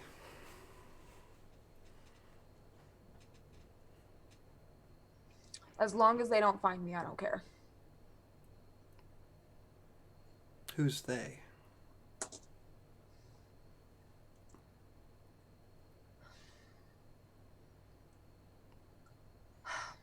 I guess you should know, just so there's not any unpleasantries. Although, with the differences in the three of us, there's bound to be some. I may be dark side, but I'm not one of them anymore. Just so you don't have to worry about me. I wasn't worried about you. Good. I just wanted to hear it from your own lips. I haven't said it out loud until now. Your heart has been saying it for some time.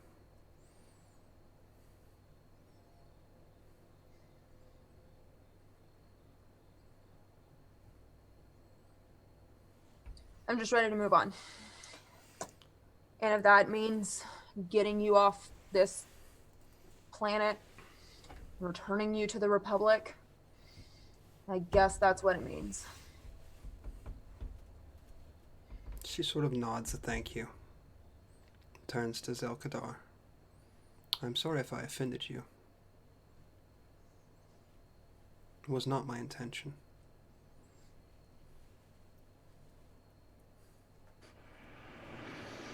Do not mistake my curiosity for care.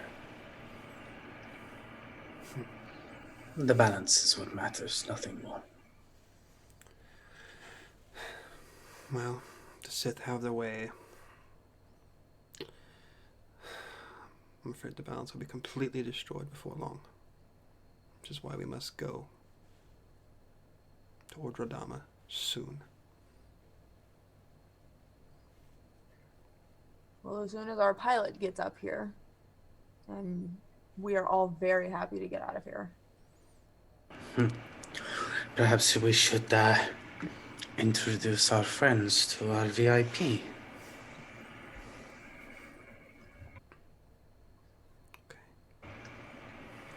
Never thought I would be helping a Jedi. Ever. So, I guess there's probably this moment of silence between the three of them. Then We like awkwardly wait for some Right. willingness to come join us. So there's the clumsy climbing sound of the Wookiee as he moves up the ladder, sort of howling and growling as he goes, moving towards the front of the ship, completely disinterested in what's going on in the lounge itself. I will ask Bastila though, if is the rest of the cargo with you as well, or is that just other stuff? That was part of the deal, unfortunately. Okay. I just hope the crystals don't fall into the wrong hands. Crystals. She just smiles. I look at Zell. What kind of crystals? Like, and she'll pull her lightsaber and be like crystals. She does not. How many crystals are we talking? You don't want to know. Why does he have them? Another question you do not want to know the answer to. I lean back in. We should have added another 0. Yeah. Maybe we can get our Wookiee friend to look the other way. We can figure out an alternative plan for the crystals. Because I think that's one thing the three of us can agree on. Well, once you have dropped me off, I can't really control what any of you do, so.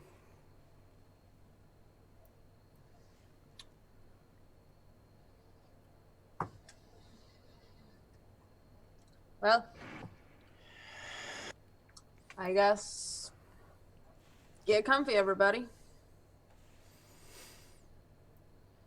So who comes up first? Would it be our Trandoshan friend or our little bat friend, Chadrafan friend? I definitely think that Snuggle would come up ahead of Nis.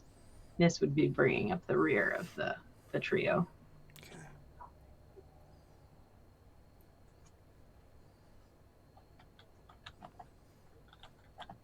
Snuggle walks into the room. Would she catch like the awkward vibe going on between? Yeah, it's so permeating in the room. I mean, if you could literally cut it, it's just heavy. And are they standing close to each other, kind of apart, or? We're in like a little. I feel like we're in like a somewhat of a triangle. Yeah. Okay. That seems applicable. You would be coming up like in between where Zell and I are. All right. So Snuggle does that. She goes between Ava and Zell, and she looks up at Bastila. It's like, "Hi, I'm Snuggle. Who are you?" I am Bastila Sean. It's a wonderful, wonderful pleasure to meet you. That's so nice. And Snuggle would like to kind of check out what she's wearing, what she has on her. Not that she's going to do anything about it, but just in case she wants to later. Okay. Very simple. Just the proverbial Jedi robes is what it is. Nothing fancy or ornate by any stretch of the imagination. Except for the very large lightsaber at her side, which seems a little bit larger than most of the ones you've really looked at before. So Snuggle kind of points. She's like, "You're Jedi, yeah? That I am. Why is your lightsaber so big? I have never seen a light. Not that I've seen a lot of them. I've just only seen like a couple of them. But yours is really big and shiny. It's really shiny too. I like it." She smiles and leans down as she takes it from her side and just sort of holds it out in front of you. And then she flicks it, and you see these two golden rays come from either end of it.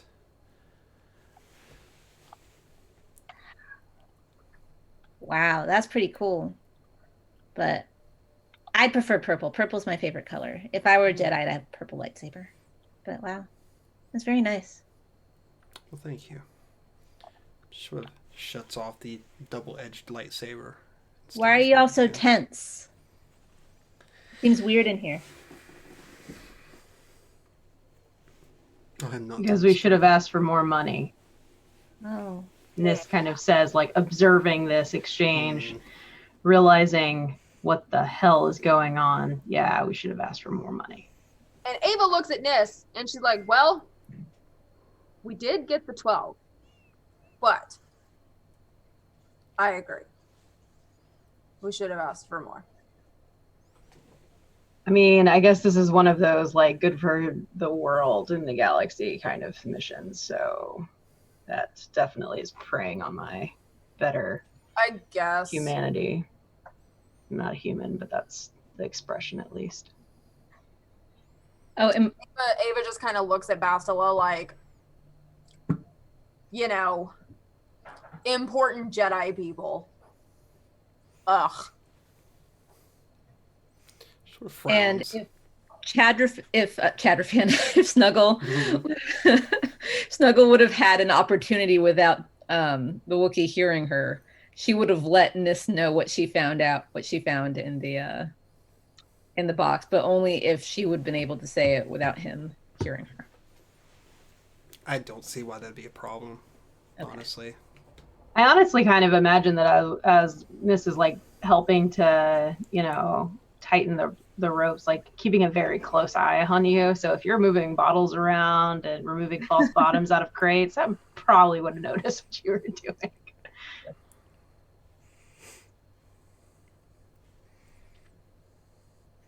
So, Well, now that we've all met, I say we get. Is there food? I'm hungry. I asked for bread from the guy before, but it wasn't really bread. It was a drink. And I wasn't thirsty. I was hungry. Is there food? It was a joke, honey. It was grain alcohol. It's a joke. Hey, Tafar, do you need a co-pilot? You need some help there, pal? I can help you out there, pal. he's like, This is gonna be awesome. It's gonna be great.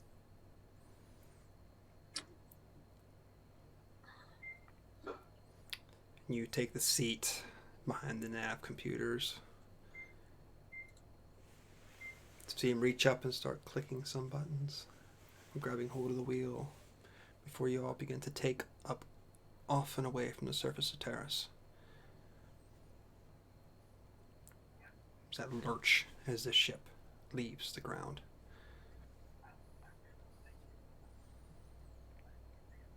It's just the four of you now, standing awkwardly in silence.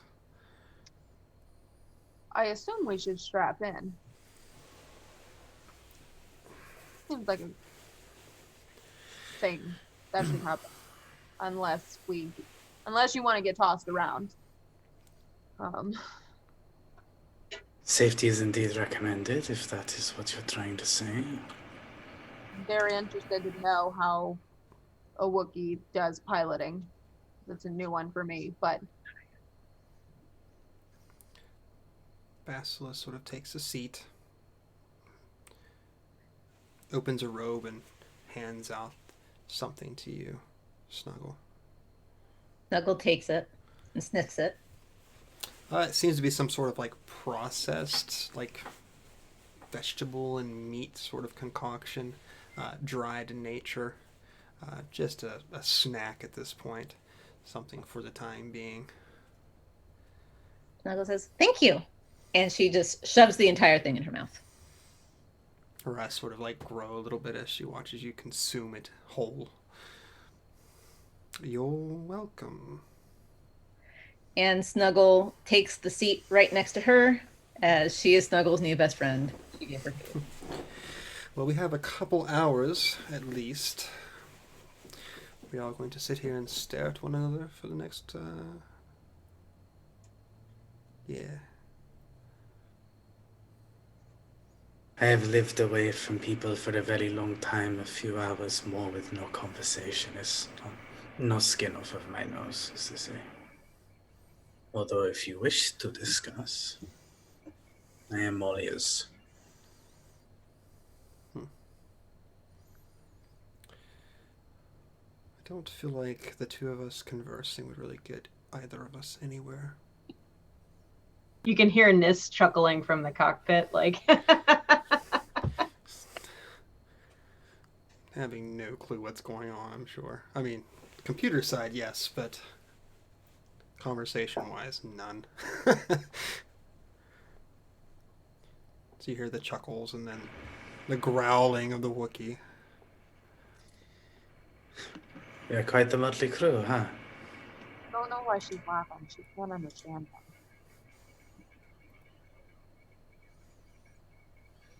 He just wants to be his friend, and I've been told if you laugh at people's jokes or smile at them, they like you more. It's also possible I pulled out my little dictionary and I'm trying to piece together words without accurately conjugating anything. And so it's more like, hi, where is the bathroom? Behind you, probably can't see you doing that. ¿Dónde está la biblioteca? So this is you're fumbling through this and looking out the main window in front of you. You hear those sounds, and what you see are massive Sith warships just in orbit around the planet. And I won't keep calling the Wookiee. Tafar seems to grow a little bit more agitated and a little bit more quick with his growlings as he's like slamming a terminal in front of him, trying to get it to come back on, apparently. Ava just subconsciously like sinks lower into her chair and like pulls her hood a little bit more, like they would be able to see her. This is fair. Even though they can't. Just kind of.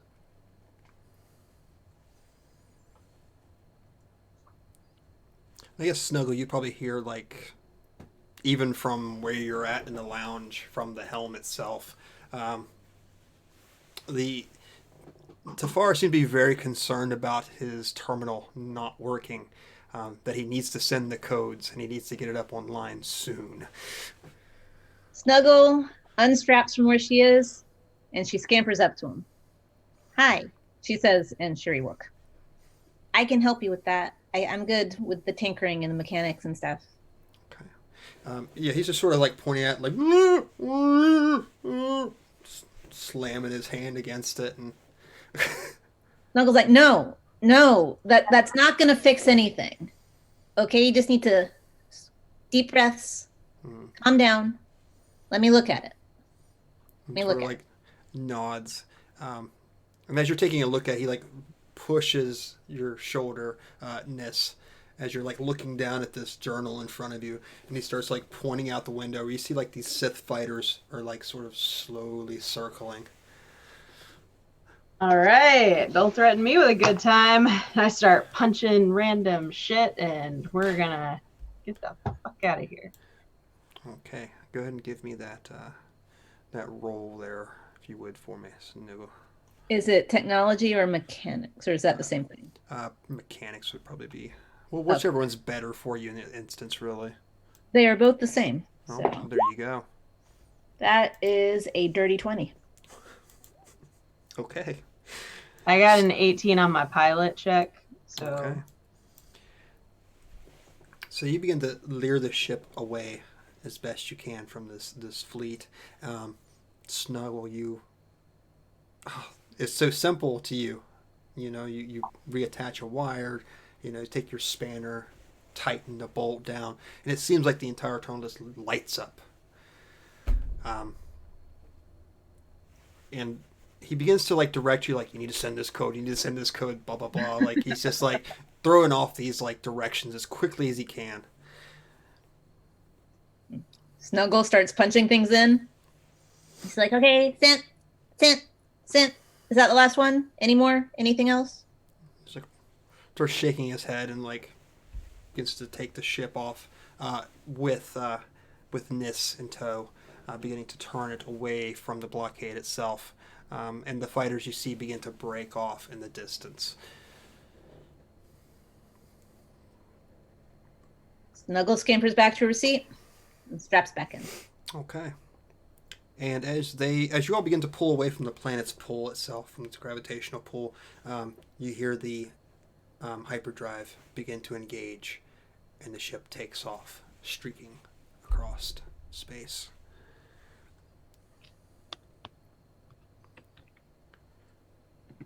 Is there any conversations you all like to have in the next couple hours?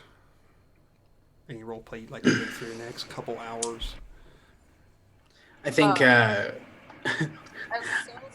soon as we hit hyperspace, Ava will just be like, and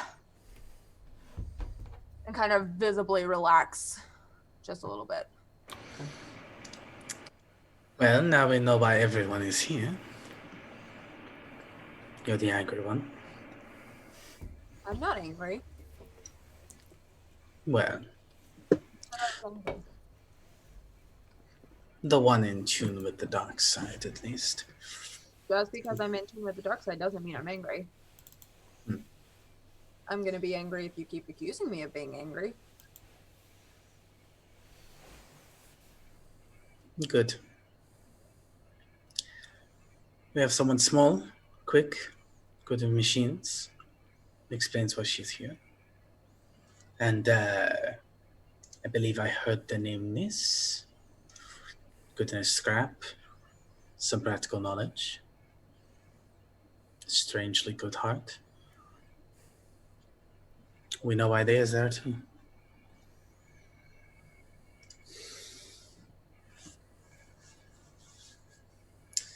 Quite the motley crew. That sounds like a really great name for a team.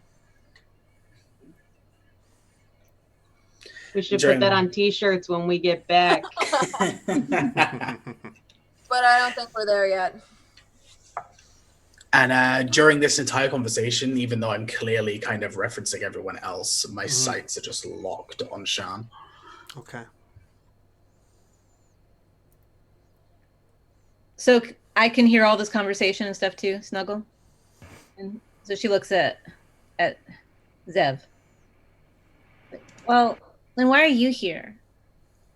Yeah, why are you here? Why Yes. Yes, I indeed. thought you were Why like are you here? a hermit? From everything that I've heard. You don't seem to like people. Yeah. On the contrary, I do like people. I just think there is no point in nuance and sarcasm. It's better to just be blunt with what you are trying to say. Okay, so it's not just your face. That's just the way you are. Got it.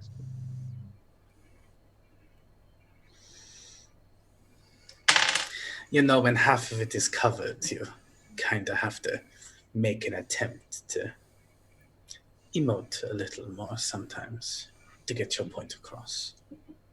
I always tell people From what I the want. cockpit, howling, just straight up laughter. I mean, if you would like me to do the stoic Jedi thing, I can, although it's not exactly. Oh, you're not already doing that? I thought you were already doing the whole Stoic Jedi thing. My bad.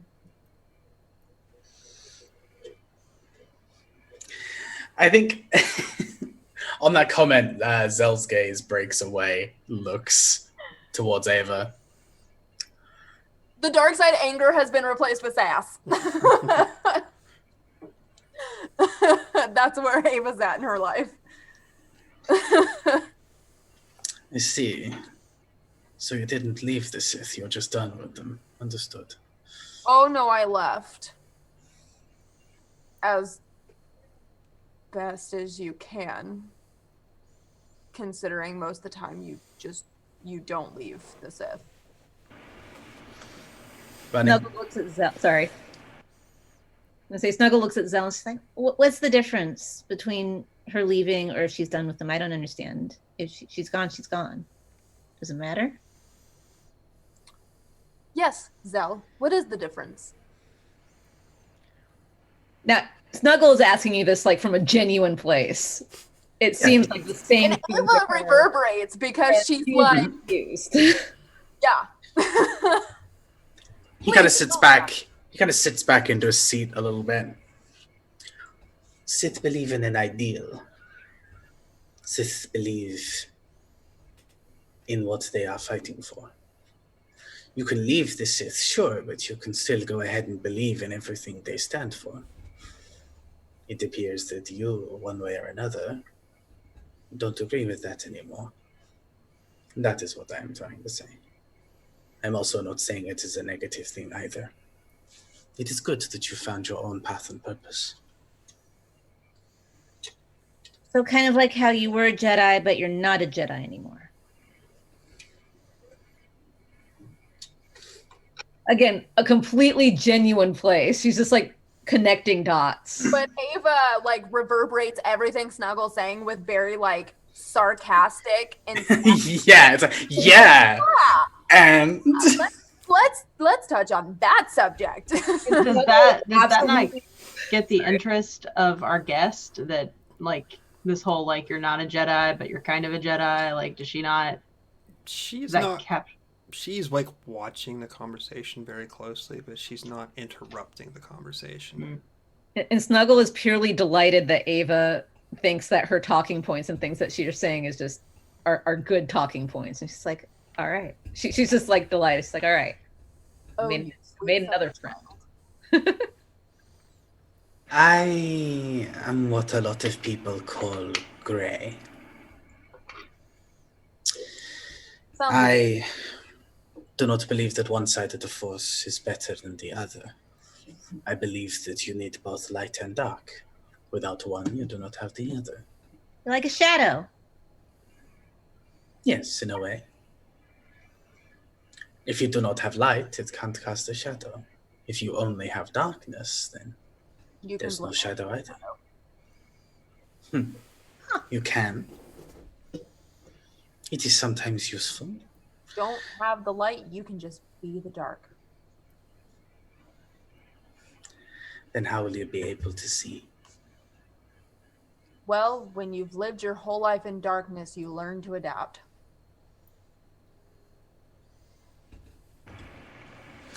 It's just a slight chuckle that escapes his lips. Balance is important. Whatever is going on, it needs to reach a stalemate. The Sith cannot be allowed to take control. Likewise, the Jedi cannot afford to counterattack and wipe out the Sith. And yes, I used to be. Snuggle, wasn't it? Yes. I used to be. It was a long time ago now. Well, you don't have to talk about it if you don't want to. That's fine. But if you ever want to talk about it, I like good stories. I have big ears, so they're good for listening.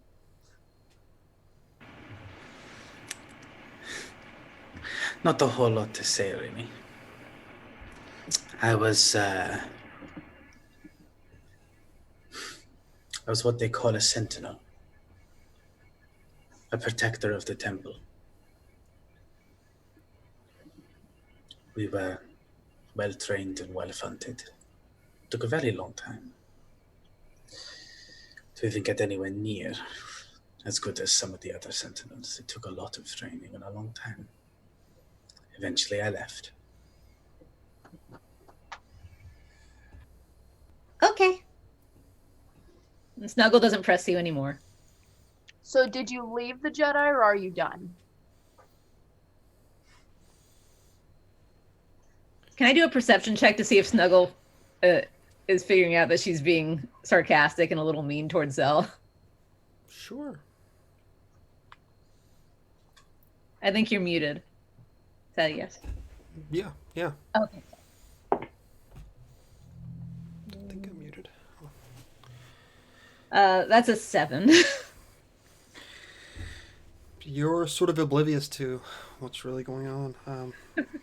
You sweet summer child. Yeah. No plus 25 for that roll. This is one of the few moments now, too, where Basil is sort of looking at Zel-Kadar with interest now.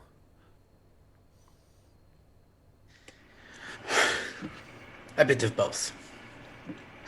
I do not agree with all the Jedi's teachings. I agree with some of them. The same as I agree with some of the Sith's teachings, but not all of them. Not fully done, but I definitely left for a reason. Were you in any battles?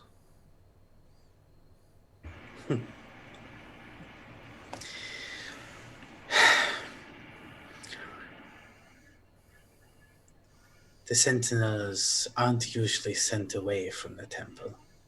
And that's why I'm asking the question.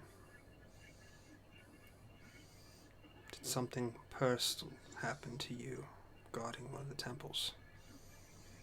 Is that why you've embraced your anger so closely? Not sure what to do with all of it, though.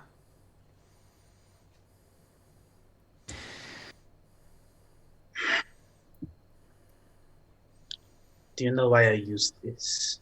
And I kind of pull the bow from my back and kind of just lay it in my hands.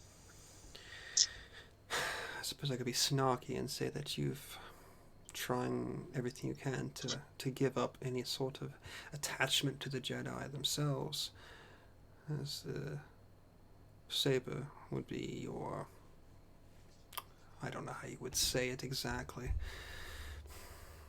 sort of your relic attached that keeps you attached to the whole ideal. If I wanted to be snarky, I would have just switched the crystal's color. A bow has limited ammunition. You have to pull the string back.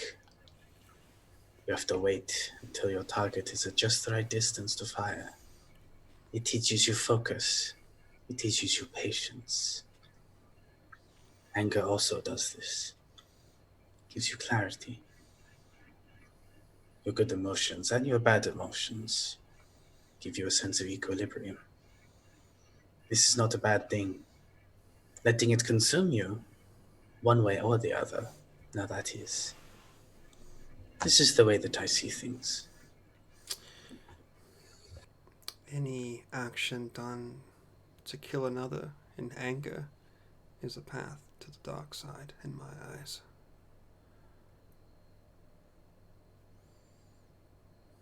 And you are looking at it as anger and not as clarity.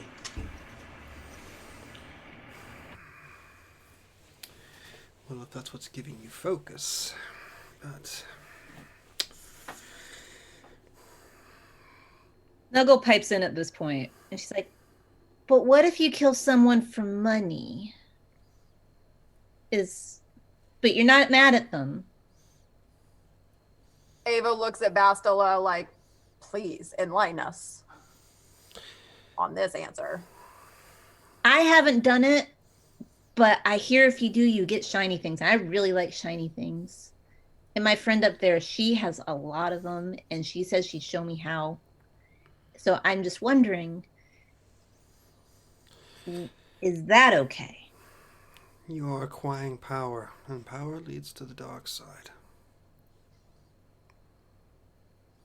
If that is your lust, if power is your god, or what have you not, if that's what you're truly aiming to acquire, then yes, you are taking the chains of the dark side onto you. Others will tell you the dark side frees you, and it does not. It chains you down. Only leaves you to some master who cares nothing for you. A master you eventually take over and try to kill, or they kill you in turn. Always, there's that drive for more. More power. More power. That is the way of the Sith, is it not? Sort of turns to Ava and looks. You know just as well as I do what the answer to that is.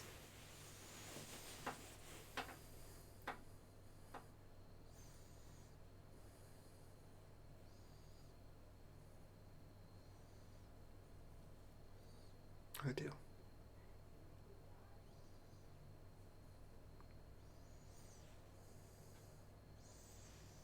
But you could also say knowledge is power. And I will look to Zell. Be like, knowledge of both sides.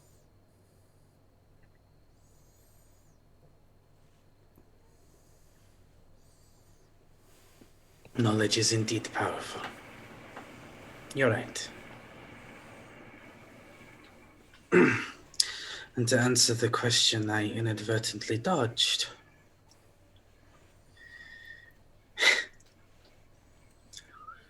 when the Jedi are running low on manpower, they have to send someone. And who would dare attack the Jedi Temple? A few missing guards that have been sent to bolster the front lines means nothing. I just kind of slip back into my seat, cross my arms. I suppose we have Revan to thank for that, don't we?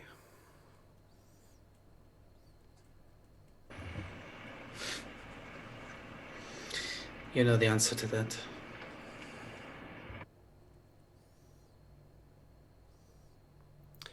That is why we are going where we're going now, to set up this armada, this fleet.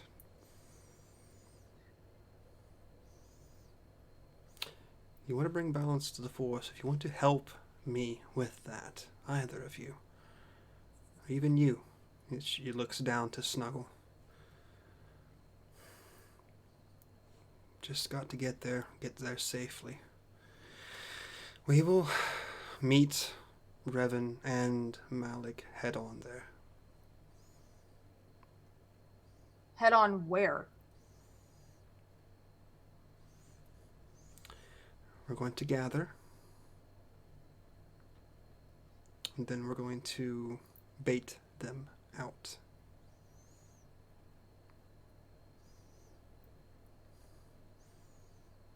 Well, I'm not sticking around for that. Well, that wasn't part sounds of like your the contract, situation. was it? That sounds like the situation I don't want to be in. Well, that wasn't part of your contract, if I remember correctly. No, and being on the run from the Sith, pretty sure don't want to go up against Revan or Malik. Sounds like a really bad idea and a way to get caught.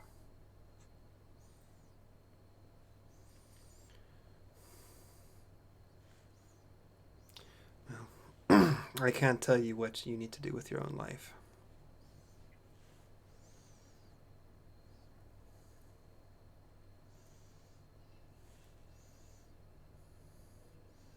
I'm just saying that if you wished to help, the opportunity is there.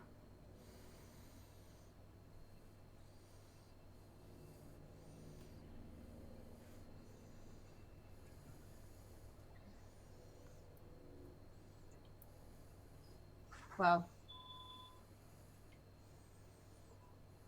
I'd say we still have a couple of hours till we get there. You know, I know I need to refocus my energy, rest up a little bit. Okay. And she will go downstairs. Will she go downstairs? Brucey. Crew cabins. She will go claim one of the crew cabins. Mm-hmm. And close the door and meditate. All right. And that's what she's gonna do for most of the time, unless something brings her out of it. All right. Well, I suppose rest would be ideal for all of us.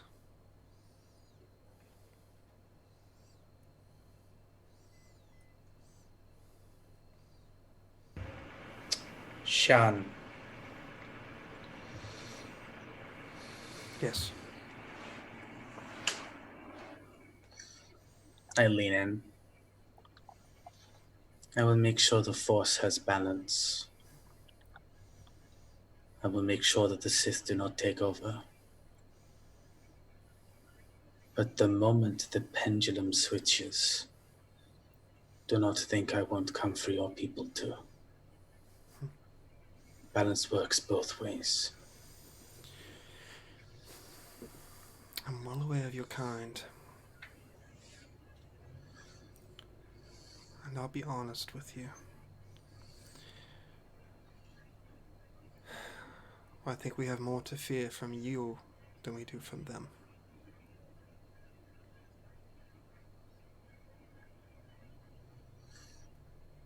Kel stand and bury into his pocket and look towards Snuggle. You like shinies, yes? Mhm. I think. I'm not sure how shiny it'll be, but I think. And I'm rummaging around for a little while. Ah, there it is. And I pull out like this little medallion. Oh, that's still surprisingly. You might have to give it a little bit of a shine, but I'll go ahead and hand it over to you. She takes it and she studies it. What is it? It is the medallion that was given to me by my master. It was the start of my training. I figured it was something you may not have, so something to add to the collection. She's just so delighted. She's like, thank you. Thank you. She's very proud of all the friends she's made today. I look towards the cabin then and just go, Nis, don't crash us, and make sure he doesn't crash us. This just calls back from the cabin. No promises. Great. I would say Basila just gives you like that very fake smile. Get some rest.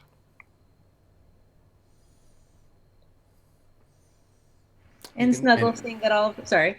I'll say you can tell that your action just now kind of jabbed her a little. Snuggle is oblivious. I just nod and smile. It's like I nod, I smile, but I'm wearing a mask, so I'm having to like over exaggerate, and then I kind of turn to Snuggle and give like a little wave of my hand, and then I will go ahead and claim a cabin.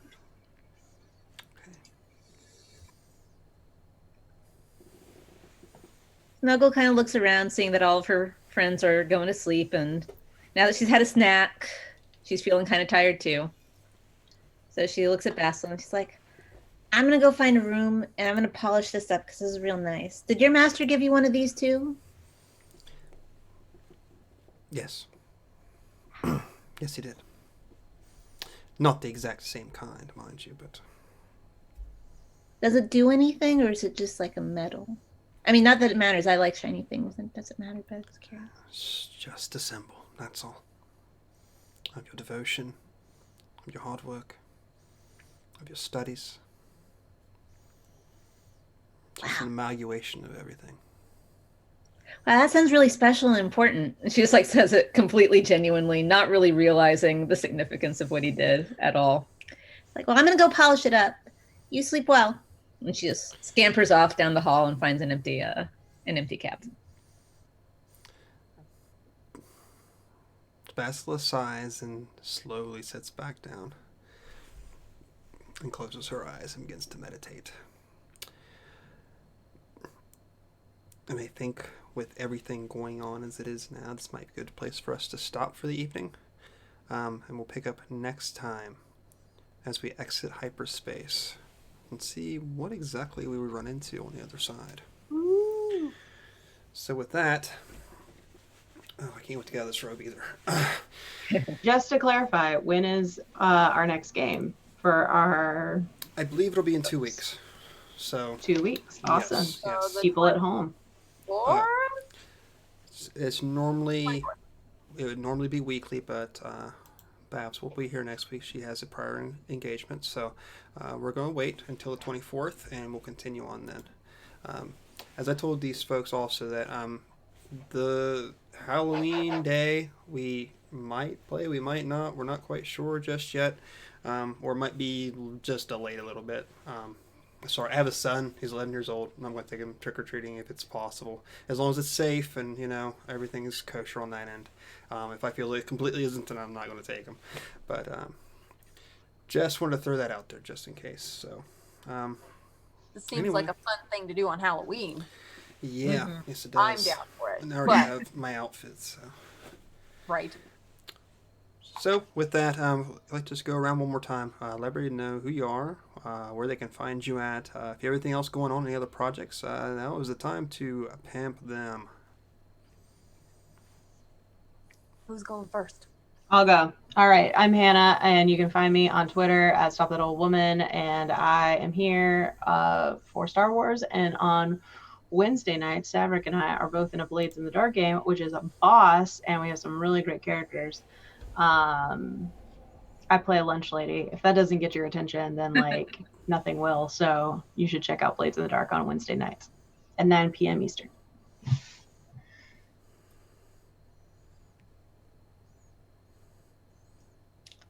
All right, I'll go. I'm Kelly Murphy. You can find me on Twitter and Instagram at MightyMurph28. I have absolutely no other projects going on, just this.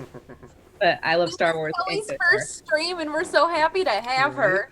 I'm happy to be here. This is really exciting. I wish it would have been more exciting for you, but it was sort of an introductory episode, so. No, this was I great. enjoyed it. This was really great.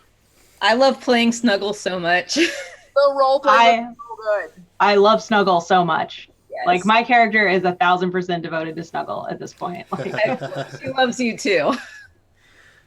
She's so happy with all the friends I've only had Snuggle for 3 hours, but if anything happens, I deal with everyone in this room and then myself. I will crash this ship if something happens to my Snuggle. Wonderful. Oh my god. Well, that's me. Who's next? I'll go. Yeah. It's me, your friendly neighborhood Babs the Bat. You can find me on Twitter at real Babs the Bat. Because just Babs the Bat was already taken.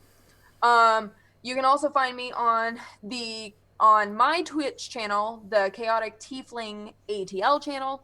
The prior engagement that I have for next week is the finale of my Shakespeare live read show. That is super amazing, super fun. We have a bunch of actors that we brought in of all different levels. They are completely cast at random, and we do virtual theater, and it's so cool. It's so great. One of our hosts is in chat right now, Finn Archer. They're amazing. We're doing Much Ado About Nothing. It's going to be so good. And then that same day, we also have a new show starting called Tea Time Tales, which is going to be just storybook time of just reading some really great stories and relaxing on a Saturday afternoon. It's going to be really awesome. If you like stories and you like artsy stuff, come check out Chaotic Tiefling ATL. We also do Tuesday night nerdy trivia. This coming Tuesday is Rick and Morty trivia. That's at 7:00, 8 Eastern time. And then you can also find me on the Rock Punch ATL channel, because that's where I work. And we have D&D games. We do regular gaming. I have a show called Babs Fails at Video Games. The entire month of October, I am playing spooky games like Until Dawn, which is literally my worst nightmare. So come join me. That's from 1 to 3 on Wednesdays. And that's pretty much where you can find me. Hi, I'm Ray. This was super, super fun. First time playing with all these people, and it's been great. I'm super excited. You can find me over at Red Mage Ray on Twitter. The other big thing I'm a part of, I co-founded the streaming group Friends Who Roll Dice with a whole bunch of cool people. We go ahead and create awesome stories with awesome people and do a whole bunch of charity events, which we are currently in the middle of one now. We are doing a Friends Who Roll Frights charity fundraiser with a whole bunch of awesome people, some new faces, some faces you'll recognize from Twitter and other shows and other projects, and some people who are super, super talented that you've never seen before. So we are playing spoopy games every Friday, and then we are doing a 13-hour stream to top it off. We're playing Delirium, we're playing Zhangxie, we're playing Monster of the Week, we've put a whole bunch of other stuff ready to go. If I know 2020 has been the hellish year of all hell years, but if you have some free time or you have any change spare in the pocket, anything you can do would be fantastic. We're raising money for RAIN, and we are raising money for the Earth Day Network. So yeah, that's our big thing. And yeah, we do shows every Monday and Tuesday there as well. I DM my own show on Mondays. It's pretty fun. And yeah, that's me. Wow. Awesome. Where can we find you, Saevrick? Here. You can find me here. You can find me on Twitter, both at Saevrick. So you sort of busted up my normal outro. I don't know what to say now. I'm sorry. What I just say is tonight I have been Saevrick. I have been your Sith Lord Game Master and hopefully your best friend.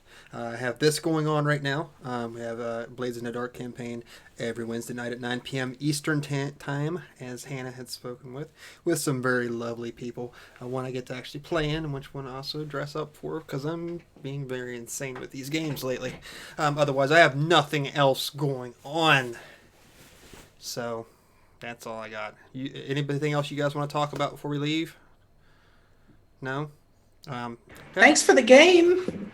Thank you. Yeah, This thank was a you. great So much first fun. We'll Totally awesome. We'll have a lot more fun next episode. I promise you.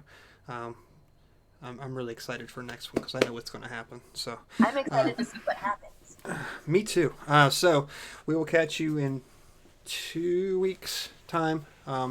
Same bat time, same bat channel. Yeah, that's all I got. So thanks everybody for showing up for our first episode. I hope you come back for the next time. And if not, then fuck you. So we'll see you later on. Thanks. Have a great weekend. We'll talk to you later. Bye-bye.